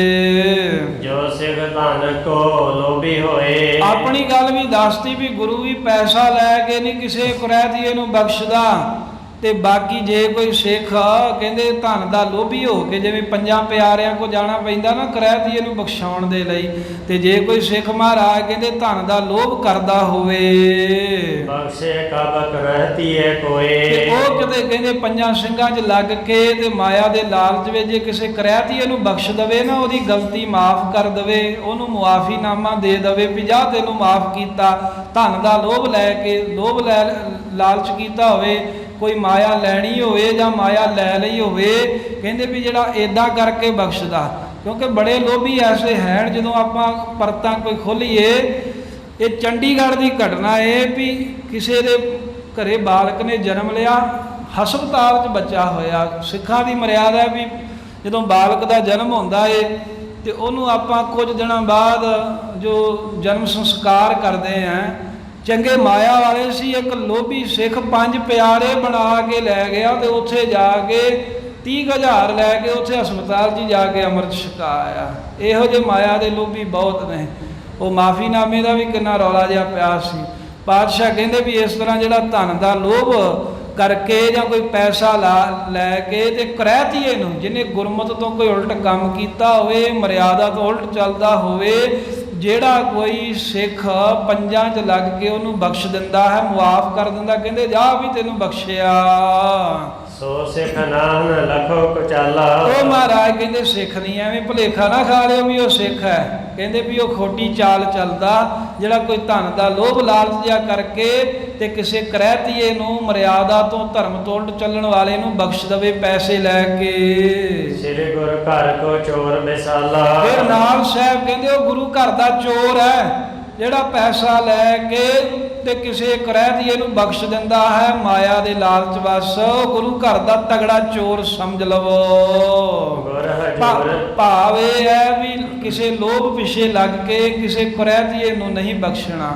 ਹਾਂ, ਉਂਝ ਇੱਦਾਂ ਹੈ ਵੀ ਜਿਹੜਾ ਕੋਈ ਗਲਤੀ ਕਰ ਲਵੇ, ਉਹ ਗੁਰੂ ਦੇ ਅੱਗੇ ਆ ਕੇ ਹੱਥ ਜੋੜ ਲਵੇ ਪੰਜਾਂ ਪਿਆਰਿਆਂ ਦੇ ਕੋਲ, ਫੇਰ ਤਾਂ ਬਖਸ਼ਿਆ ਜਾ ਸਕਦਾ। ਇਹ ਨਹੀਂ ਕਹਿ ਰਹੇ ਵੀ ਬਖਸ਼ਣਾ ਨਹੀਂ, ਪਰ ਕਈ ਇੱਦਾਂ ਦੇ ਹੁੰਦੇ ਆ ਨਾ ਜਿਨ੍ਹਾਂ ਦਾ ਮਾਇਆ ਦਾ ਪ੍ਰਭਾਵ ਹੁੰਦਾ, ਉਹ ਨਹੀਂ ਚਾਹੁੰਦੇ ਵੀ ਅਸੀਂ ਕਿਸੇ ਦੇ ਅੱਗੇ ਵਿਖਾਈਏ ਨਿਭ ਕੇ, ਤੇ ਉਹ ਕਹਿੰਦੇ ਵੀ ਤੂੰ ਜੋ ਲੈਣਾ ਲੈ ਲਈ, ਵੀ ਬਖਸ਼ ਦੇ, ਲੋਕਾਂ 'ਚ ਪਤਾ ਲੱਗ ਜੇ। ਵੋਟਾਂ ਵਾਟਾਂ ਲੈਣ ਨੂੰ ਬਖਸ਼ਾਉਣਾ ਹੁੰਦਾ ਉਹਨਾਂ ਨੇ, ਵੀ ਬਖਸ਼ਾਉਣਾ ਕਾਹਦੇ ਲਈ ਹੁੰਦਾ? ਕੋਈ ਅੰਦਰ ਦੀ ਭਾਵਨਾ ਜਿਹਦੀ ਹੋਵੇ ਉਹ ਤਾਂ ਦਿਲੋਂ ਮੰਗਦਾ, ਪਰ ਹਾਂ ਜਿਹੜਾ ਦਿਲੋਂ ਗਲਤੀ ਮੰਗਦਾ ਵੀ ਮਹਾਰਾਜ ਕਰੋ ਕਿਰਪਾ, ਉਹਨੂੰ ਸਾਹਿਬ ਜੀ ਬਖਸ਼ ਵੀ ਲੈਂਦੇ ਨੇ। ਪਰ ਕਿਸੇ ਲੋਭ ਪਿੱਛੇ ਕਿਸੇ ਨੂੰ ਵੀ ਬਖਸ਼ਣਾ ਮਨਾ ਕੀਤਾ ਮਹਾਰਾਜ ਨੇ। ਗੁਰ ਹਜੂਰ ਸਿੱਖੀ ਤੇ ਸਕੀਰੀ, ਸਾਹਿਬ ਜੀ ਕਹਿੰਦੇ ਵੀ ਗੁਰੂ ਦੀ ਹਜ਼ੂਰੀ ਦੇ ਵਿੱਚ ਉਸ ਬੰਦੇ ਦੀ ਜਿਹੜੀ ਸਿੱਖੀ ਆ ਮਨ ਜੋਰ ਹੋਏ ਕਿਸ ਬੇਰੀ, ਉਹ ਕਦੀ ਮਨਜ਼ੂਰ ਹੀ ਨਹੀਂ ਹੁੰਦੀ। ਬਾਹਰੋਂ ਭਾਵੇਂ ਸਿੱਖੀ ਦਾ ਭੇਖ ਜਾ ਪਾ ਕੇ ਤੁਰਿਆ ਫਿਰੇ, ਜਿਹੜਾ ਧਨ ਦਾ ਲੋਭ ਲਾਲਚ ਜਾ ਕਰਦਾ ਉਹ ਸਿੱਖ ਨਹੀਂ ਆ, ਉਹਨੂੰ ਅਸੀਂ ਮਨਜ਼ੂਰ ਹੀ ਨਹੀਂ ਕਰਦੇ। ਨਾ ਤਾਂ ਉਹ ਬਖਸ਼ਣ ਵਾਲਾ ਤੇ ਨਾ ਉਹ ਆਪਣੇ ਆਪ ਨੂੰ ਲਾਲਚ ਦੇ ਕੇ ਬਖਸ਼ਾਉਣ ਵਾਲਾ, ਉਹ ਦੋਵੇਂ ਹੀ ਸਾਹਿਬ ਕਹਿੰਦੇ ਸਾਨੂੰ ਪ੍ਰਵਾਨ ਨਹੀਂ। ਸੁਣ ਗੁਰ ਵਾਕ ਸਿੱਖ ਘਰ ਗਇਓ, ਇਹਦਾ ਮਹਾਰਾਜ ਦਾ ਦਸਮ ਪਾਤਸ਼ਾਹ ਦਾ ਵਾਕ ਸੁਣ ਕੇ ਉਹ ਜਿਹੜਾ ਸਿੱਖ ਆਇਆ ਸੀ, ਜਿਹਨੇ ਕਿਹਾ ਮੇਰੀ ਮਹਾਰਾਜ ਭਾਣਜੀ ਜਿਹੜੀ ਆ ਉਹ ਵਿਗੜ ਗਈ ਹੈ, ਵੀ ਕਿਸੇ ਤੰਤਰ ਥੱਲੇ ਮੰਤਰ ਦੇ ਵਸ ਆ ਗਈ ਹੈ, ਮਹਾਰਾਜ ਦਾ ਸਿੱਖ ਉਹ ਬਚਨ ਸੁਣ ਕੇ ਆਪਣੇ ਘਰੇ ਚਲਾ ਗਿਆ। ਸੋ ਬਿਦ ਸਕਲ ਕਰਤ ਤਹਿ ਭਇਓ, ਜਿਹੜੀ ਮਰਿਆਦਾ ਗੁਰੂ ਗੋਬਿੰਦ ਸਿੰਘ ਸਾਹਿਬ ਨੇ ਦੱਸ ਕੇ ਭੇਜੀ ਵੀ ਐਵੇਂ 40 ਪਾਠ 40 ਦਿਨ ਸੁਣਾਓ, ਜਪਜੀ ਸਾਹਿਬ ਦਾ ਪਾਠ ਕਰੋ, ਉਹ ਸਾਰੀ ਕਹਿੰਦੇ ਵਿਧੀ ਜਾ ਕੇ ਘਰੇ ਕੀਤੀ ਹੈ। ਆਪਣੀ ਭਾਣਜੀ ਨੂੰ ਉਸੇ ਤਰ੍ਹਾਂ ਮਹਾਰਾਜ ਦੀ ਬਾਣੀ ਪੜ੍ਹੀ, ਪੜ੍ਹਾਈ, ਸੁਣਾਈ, ਮੁਕਤੀਨਾਮਾ ਸੁਣਾਇਆ। ਇਹ ਤੱਕ ਦਿਵਸ ਬੀਤੇ ਜਬ ਫੇਰ, ਏਦਾਂ ਕਹਿੰਦੇ ਸਮਾਂ ਲੰਘਿਆ ਤੇ ਕੁਝ ਕੁ ਦਿਨ ਜਦੋਂ ਸਮਾਂ ਬਤੀਤ ਹੋਇਆ ਤਾਂ ਇੱਕ ਦਿਨ ਦੀ ਗੱਲ ਹੈ, ਸ੍ਰੀ ਕਲਗੀਧਰ ਚੜੇ ਅਖੀਰ, ਗੁਰੂ ਗੋਬਿੰਦ ਸਿੰਘ ਸਾਹਿਬ ਮਹਾਰਾਜ ਸ਼ਿਕਾਰ ਖੇਡਣ ਦੇ ਬਹਾਨੇ ਨਾਲ ਅਨੰਦਪੁਰ ਸਾਹਿਬ ਨੂੰ ਕਿਤੇ ਬਾਹਰ ਨੂੰ ਗਏ ਹਨ। ਜੰਮਨ ਖੇੜੇ ਕੇ ਟਿਕ ਗਏ, ਤਾਂ ਇੱਕ ਜੰਮਣ ਖੇੜੇ ਨਾਮ ਦਾ ਨਗਰ ਹੈ, ਉੱਥੇ ਗੁਰੂ ਗੋਬਿੰਦ ਸਿੰਘ ਮਹਾਰਾਜ ਜੀ ਪਹੁੰਚ ਕੇ ਸ਼ਿਕਾਰ ਖੇਡਦੇ ਆ। ਸਿੱਖ ਬੰਜਾਰੇ ਪਿਖ ਤਹਿ ਲਏ, ਉਹ ਜਿਹੜਾ ਸਿੱਖ ਬਣਜਾਰਾ ਮਹਾਰਾਜ ਦੀ ਹਜ਼ੂਰੀ ਚ ਆਇਆ ਸੀ ਵੀ ਮਹਾਰਾਜ ਮੇਰੀ ਭਾਣਜੀ ਜਿਹੜੀ ਆ ਉਹ ਕੋਈ ਮੁਸਲੇ ਨੇ ਵਸ ਕਰ ਲਈ, ਉਹ ਸਿੱਖ ਨੇ ਉੱਥੇ ਕਲਗੀਧਰ ਮਹਾਰਾਜ ਨੂੰ ਜੰਮਣ ਖੇੜੇ ਪਿੰਡ ਦੇ ਵਿੱਚੋਂ ਲੰਘਦਿਆਂ ਹੋਇਆਂ ਵੇਖ ਲਿਆ, ਪਛਾਣ ਲਿਆ। ਕਰ ਬੇਨਤੀ ਗੁਰ ਨਿਕਟ ਉਤਾਰੇ, ਮਹਾਰਾਜ ਦੇ ਘੋੜੇ ਦੇ ਅੱਗੇ ਹੋ ਕੇ ਹੱਥ ਜੋੜੇ, ਸਤਿਗੁਰਾਂ ਨੇ ਘੋੜਾ ਰੋਕ ਲਿਆ ਤੇ ਫਿਰ ਬੇਨਤੀ ਦੇ ਸਹਿਤ ਕਹਿੰਦਾ, ਹੈ ਸੱਚੇ ਪਾਤਸ਼ਾਹ ਆਪ ਕਿਰਪਾ ਕਰੋ, ਸਤਿਗੁਰੂ ਸਾਡੇ ਵੱਡੇ ਭਾਗ ਹੈ, ਸਾਡੇ ਨਗਰ ਚ ਆਇਓ ਤਾਂ ਹੁਣ ਸਤਿਗੁਰੂ ਜੀ ਆਪ ਜੀ ਇੱਥੇ ਉਤਾਰਾ ਕਰੋ ਕੁਝ ਸਮਾਂ। ਸਿੱਖਣੀ ਆਨ ਬੰਧਨਾ ਧਾਰੇ, ਉਹ ਜਿਹੜੀ ਸਿੱਖਣੀ ਸੀ ਇਸ ਬਣਜਾਰੇ ਸਿੱਖ ਦੀ ਜਿਹੜੀ ਭਾਣਜੀ ਸੀ ਜੀ ਤੇ ਕੋਈ ਅਸਰ ਜਿਹਾ ਹੋਇਆ ਸੀ ਮੁਸਲੇ ਦਾ, ਉਹ ਵੀ ਆ ਗਈ, ਉਹਨੇ ਵੀ ਆ ਕੇ ਗੁਰੂ ਗੋਬਿੰਦ ਸਿੰਘ ਮਹਾਰਾਜ ਜੀ ਨੂੰ ਬੰਦਨਾ ਕੀਤੀ, ਮੱਥਾ ਟੇਕਿਆ। ਇਹ ਬਾਰਤਾ ਜੁਗ ਕਰ ਜੋਰੀ, ਤੇ ਜਦੋਂ ਸਤਿਗੁਰੂ ਸਾਹਿਬ ਜੀ ਨੂੰ ਉਹ ਕਹਿਣ ਲੱਗਾ ਮਹਾਰਾਜ ਆ ਬੱਚੀ ਸਾਡੀ ਹੈ, ਮੇਰੀ ਭਾਣਜੀ ਹੈ। ਅੱਛਾ ਮਹਾਰਾਜ ਕਹਿੰਦੇ ਇਹ ਹੈ, ਕਹਿੰਦੇ ਹੁਣ ਦੱਸੋ ਮਰਿਆਦਾ ਕੀਤੀ ਜੋ ਅਸੀਂ ਕਿਹਾ? ਸਾਹਿਬ ਕਹਿੰਦੇ ਹਾਂ, ਅਸੀਂ ਇਹਨੂੰ ਮੁਕਤੀਨਾਮਾ ਵੀ ਸਤਿਗੁਰੂ ਜੀ ਸੁਣਾਇਆ, ਅਸੀਂ ਇਹਨੂੰ ਜਪਜੀ ਸਾਹਿਬ ਦੇ ਪਾਠ ਵੀ ਸੁਣਾਏ, ਉਹ ਮਰਿਆਦਾ ਸਾਰੀ ਕੀਤੀ ਐਨ। ਤੇ ਫਿਰ ਸਾਹਿਬ ਕਹਿੰਦੇ ਹੁਣ ਕੀ ਆ ਦੱਸ? ਤੇ ਉਹ ਸਿੱਖ ਬੱਚੀ ਕਹਿੰਦੀ ਕਹੀ ਵਾਰਤਾ ਜੁਗ ਕਰ ਜੋਰੀ, ਦੋਵੇਂ ਹੱਥ ਜੋੜ ਕੇ ਤੇ ਗੁਰੂ ਗੋਬਿੰਦ ਸਿੰਘ ਮਹਾਰਾਜ ਜੀ ਨੂੰ ਕਹਿਣ ਲੱਗੀ, ਮੁਸਲਮਾਨ ਮੁਝ ਵਸ ਕਰ ਸੋਰੀ, ਕਹਿਣ ਲੱਗੀ ਹੈ ਸੱਚੇ ਪਾਤਸ਼ਾਹ ਹੈ ਤਾਂ ਮੈਂ ਆਪ ਜੀ ਦੀ ਸਿੱਖਣੀ ਹੈ, ਸਿੱਖ ਪਰਿਵਾਰ ਹੈ ਮੇਰਾ, ਪਰ ਪਤਾ ਨਹੀਂ ਮਹਾਰਾਜ ਜੀ ਕੀ ਗਲਤੀ ਹੋਈ ਵੀ ਉਹ ਮੁਸਲਮਾਨ ਨੇ ਆਪਣੇ ਕੋਈ ਮੰਤਰਾਂ ਦੇ ਨਾਲ ਮੈਨੂੰ ਆਪਣੇ ਵਸ ਕਰ ਹੀ ਛੱਡਿਆ, ਮੈਨੂੰ ਆਪਣੇ ਪਿੱਛੇ ਲਾ ਲਿਆ। ਪਛਤਾਪ ਕਰਤ ਨਿਤ ਰਹੇ, ਭਾਵੇਂ ਉਹਨੇ ਮੈਨੂੰ ਵਸ ਵਿੱਚ ਕਰ ਲਿਆ ਸੀ ਪਰ ਮੈਂ ਅੰਦਰੋਂ ਅੰਦਰ ਮਨ 'ਚ ਬੜਾ ਪਛਤਾਵਾ ਕਰਦੀ ਸੀ ਵੀ ਮੈਂ ਕਿਹੜੇ ਰਾਹ ਪਈ ਆ, ਵੀ ਮੈਂ ਸਿੱਖਾਂ ਦੀ ਬੱਚੀ ਆ, ਸਿੱਖ ਪਰਿਵਾਰ ਹੈ, ਗੁਰੂ ਸਾਹਿਬ ਸਾਡੇ ਨੇ, ਤੇ ਮੇਰਾ ਮਹਾਰਾਜ ਕੋਈ ਵਸ ਨਹੀਂ ਸੀ ਚੱਲ ਰਿਹਾ, ਵੀ ਉਹਨੇ ਪਤਾ ਨਹੀਂ ਕੀ ਕੋਈ ਇਹੋ ਜਿਹਾ ਕੋਈ ਜਾਦੂ ਕੋਈ ਮੰਤਰ ਮੇਰੇ ਤੇ ਪੜਿਆ, ਕੀ ਮੈਨੂੰ ਖਾ ਖਵਾ ਦਿੱਤਾ ਵੀ ਮੇਰੇ ਅੰਦਰ ਪਛਤਾਵਾ ਸੀ ਵੀ ਮੈਂ ਸਿੱਖਣੀ ਹੈ, ਵੀ ਕਿਹੜੇ ਚੱਕਰਾਂ 'ਚ ਪਈ ਹੈ। ਪਰ ਮਹਾਰਾਜ ਮੇਰਾ ਕੋਈ ਵਸ ਨਹੀਂ ਸੀ ਚੱਲਦਾ, ਅੰਦਰ ਪਛਤਾਉਂਦੀ ਸਾਂ, ਪਰ ਮੱਲੋ ਮੱਲੀ ਜਿਵੇਂ ਉਹ ਮੈਨੂੰ ਕਹਿੰਦਾ ਕਰਾਉਂਦਾ ਸੀ ਉਸੇ ਪਾਸੇ ਮੈਂ ਜਾਂਦੀ ਸਾਂ। ਮਨ ਇਸ ਸਥਿਰਤਾ ਪਾਵਤ ਨਹੀਂ, ਭਾਵੇਂ ਮੈਂ ਜਿੰਨਾ ਮਰਜ਼ੀ ਸਮਝਾਉਂਦੀ ਸੀ ਮਨ ਨੂੰ ਵੀ ਮਨਾ ਤੂੰ ਸਿੱਖਣੀ ਹੈ, ਮਨਾ ਤੂੰ ਸਿੱਖ ਪਰਿਵਾਰ 'ਚ ਹੈ, ਤੂੰ ਨਾ ਇਹ ਮੁਸਲੇ ਦੇ ਪਿੱਛੇ ਲੱਗ, ਪਰ ਮਹਾਰਾਜ ਮੇਰਾ ਮਨ ਨਹੀਂ ਸੀ ਟਿਕਦਾ, ਉਹ ਵਸ ਮੈਂ ਉਹਦੇ ਜ਼ਰੂਰ ਆ ਗਈ ਸਾਂ। ਸਤਿਗੁਰ ਕਹਿਓ ਚਿੰਤ ਦੇਹ ਤਿਆਗੇ, ਜਦੋਂ ਇਹਨੇ ਆਖਿਆ ਨਾ ਮਹਾਰਾਜ ਮੇਰਾ ਮਨ ਬੜਾ ਪਛਤਾਉਂਦਾ ਹੈ ਵੀ ਮੈਂ ਇਹ ਸੀਰਨੀ ਜੀ ਕਾਹਤੋਂ ਖਾਣੀ ਸੀ, ਇਹ ਪ੍ਰਸ਼ਾਦ ਜਿਹਾ ਲੈ ਕੇ ਇਹਨਾਂ ਦਾ ਕੋਈ ਨਗਾਹੇ ਵਾਲੇ ਦੇ ਕਾਹਤੋਂ ਜਾਣਾ ਸੀ, ਵੀ ਮੈਨੂੰ ਤਾਂ ਇਹਨਾਂ ਨੇ ਵਾਸੀ ਕਰ ਲਿਆ। ਤੇ ਮਹਾਰਾਜ ਕਹਿੰਦੇ ਕੋਈ ਨਹੀਂ ਹੁਣ ਤਾਂ ਠੀਕ ਹੈ ਨਾ। ਹਾਂ ਮਹਾਰਾਜ ਹੁਣ ਕਿਰਪਾ ਹੈ। ਪਾਤਸ਼ਾਹ ਕਹਿੰਦੇ ਫੇਰ ਚਿੰਤਾ ਨਾ ਕਰ ਬੱਚੀਏ ਧੀਏ, ਚਿੰਤਾ ਤਿਆਗ ਦੇਣਾ ਕਰ। ਅੰਗ ਸੰਗ ਬਿਨ ਪਾਪ ਨ ਲਾਗੇ। ਪਾਤਸ਼ਾਹ ਕਹਿੰਦੇ ਕੁਰੈਤ ਤੇ ਨਹੀਂ ਕੀਤੀ, ਸੰਬੰਧਤ ਨਹੀਂ ਹੋਇਆ। ਕਹਿੰਦੀ ਮਹਾਰਾਜ ਆਪ ਜੀ ਦੀ ਕਿਰਪਾ ਹੈ। ਤੇ ਸਾਹਿਬ ਕਹਿੰਦੇ ਫਿਰ ਜਿੰਨਾ ਚਿਰ ਅੰਗ ਸੰਗ ਨਹੀਂ ਲੱਗਦੇ ਉਹਨਾਂ ਚਿਰ ਪਾਪ ਨਹੀਂ ਲੱਗਦਾ, ਉਹਨਾਂ ਚਿਰ ਬੱਜਰ ਕਰੈਤ ਨਹੀਂ ਮੰਨੀ ਜਾਂਦੀ। ਕੋਈ ਨਹੀਂ ਮਹਾਰਾਜ ਗੁਰੂ ਨਾਨਕ ਸਾਹਿਬ ਤੇਰੇ ਤੇ ਕਿਰਪਾ ਕਰਨਗੇ। ਮਨ ਡੋਲ ਗਿਆ ਹੈ। ਸਤਿਗੁਰੂ ਦੀ ਬਾਣੀ ਦੇ ਵਿੱਚ ਆਉਂਦਾ ਹੈ ਜਦੋਂ ਮਨ ਡੋਲਦਾ ਹੈ ਨਾ, ਮਨ ਕੇ ਵਕਾਰ ਮਨ ਹੈ ਤਜੇ, ਮਨ 'ਚ ਵਕਾਰ ਆ ਜਾਂਦੇ ਹੈ, ਮਨ 'ਚ ਮੈਲ ਆ ਜਾਂਦੀ ਹੈ। ਗੁਰਬਾਣੀ ਦਾ ਵਚਨ ਹੈ। ਪਰ ਸਾਹਿਬ ਕਹਿੰਦੇ ਮਨ ਦੀ ਮੈਲ ਨੂੰ ਸਰੀਰ ਦੇ ਨਾਲ ਨਾ ਬਦਲਣ ਦੇਵੇ। ਸਰੀਰ ਕਰਕੇ ਨਾ ਉਹ ਮੈਲ ਪੂਰੀ ਵਾਸ਼ਨਾ ਪੂਰੀ ਕਰੇ। ਮਨ 'ਚ ਮਾੜਾ ਖਿਆਲ ਆ ਗਿਆ ਕਹਿੰਦੇ ਉੱਥੇ ਹੀ ਨੱਪ ਦੇਵੇ, ਉਹਨੂੰ ਤਾਂ ਉੱਠਣ ਹੀ ਨਾ ਦੇਵੇ। ਮਨ ਦਾ ਕਹਿੰਦੇ ਮਾੜੇ ਖਿਆਲ ਦਾ ਸਾਹ ਹੀ ਨਾ ਨਿਕਲ ਦੇਵੇ। ਮਨ ਦੇ ਵਿੱਚ ਮਾੜਾ ਖਿਆਲ ਆ ਜਾਂਦਾ ਹੈ ਵਿਸ਼ੇ ਵਿਕਾਰਾਂ ਦਾ, ਕੋਈ ਕਾਮ ਦਾ, ਕੋਈ ਕ੍ਰੋਧ ਦਾ, ਕੋਈ ਲੋਭ ਦਾ, ਕੋਈ ਹੰਕਾਰ ਦਾ, ਵੇਖ ਕੇ ਮਨ ਡੋਲ ਜਾਂਦਾ। ਪਰ ਬਾਣੀ ਕਹਿੰਦੀ ਹੈ ਮਨ ਕੇ ਵਕਾਰ ਮਨ ਹੈ ਤਜੇ। ਮਨ ਵਿੱਚ ਜਿਹੜੇ ਉੱਠਦੇ ਵਕਾਰ ਨੇ ਕਹਿੰਦੇ ਜਿਹੜਾ ਮੇਰਾ ਸਿੱਖ ਹੈ ਉਹ ਧਿਆਨ ਰੱਖੇ ਤੇ ਮਨ ਦੇ ਵਿੱਚ ਹੀ ਛੱਡ ਦੇਵੇ, ਬਾਹਰ ਸਰੀਰ ਕਰਕੇ ਨਾ ਪ੍ਰਗਟ ਕਰੇ। ਜਦੋਂ ਸਰੀਰ ਕਰਕੇ ਉਹ ਵਕਾਰ ਕਰ ਲੈਂਦਾ ਫਿਰ ਉਹ ਪਾਪੀ ਬਣ ਜਾਂਦਾ। ਫਿਰ ਮਹਾਰਾਜ ਕਹਿੰਦੇ ਉਹ ਕਰੈਤੀਆ ਬਣ ਜਾਂਦਾ ਹੈ, ਫਿਰ ਸਿੱਖੀ ਤੋਂ ਖਾਰਜ ਹੋ ਜਾਂਦਾ। ਤੇ ਸਾਹਿਬ ਕਹਿੰਦੇ ਬੇਟਾ ਜਿੰਨਾ ਚਿਰ ਅੰਗ ਸੰਗ ਨਹੀਂ ਲੱਗਦੇ ਉਹਨਾਂ ਚਿਰ ਪਾਪ ਨਹੀਂ ਲੱਗਦਾ। ਇਸ ਕਰਕੇ ਗੁਰੂ ਸਾਹਿਬ ਨੇ ਤੈਨੂੰ ਬਚਾ ਲਿਆ ਹੈ। ਮਨ ਦੇ ਵਿੱਚ ਚਿੰਤਾ ਨਾ ਕਰ। ਚਾਰ ਮਕਾਰ ਵਿਸਾਰੋ ਨ ਰੱਖੀ। ਅੱਗੇ ਵਾਸਤੇ ਜਿਨ੍ਹਾਂ ਦੇ ਨਾਮ ਦੇ ਅੱਗੇ ਮੰਮਾ ਅੱਖਰ ਲੱਗਦਾ ਹੋਵੇ, ਸਾਹਿਬ ਕਹਿੰਦੇ ਤੈਨੂੰ ਚੌਹਾਂ ਦੇ ਬਾਰੇ ਦੱਸ ਦੇ, ਇਹਨਾਂ ਦਾ ਕਦੀ ਵਿਸਾਹ ਨਹੀਂ ਕਰਨਾ ਸਿੱਖ ਨੇ।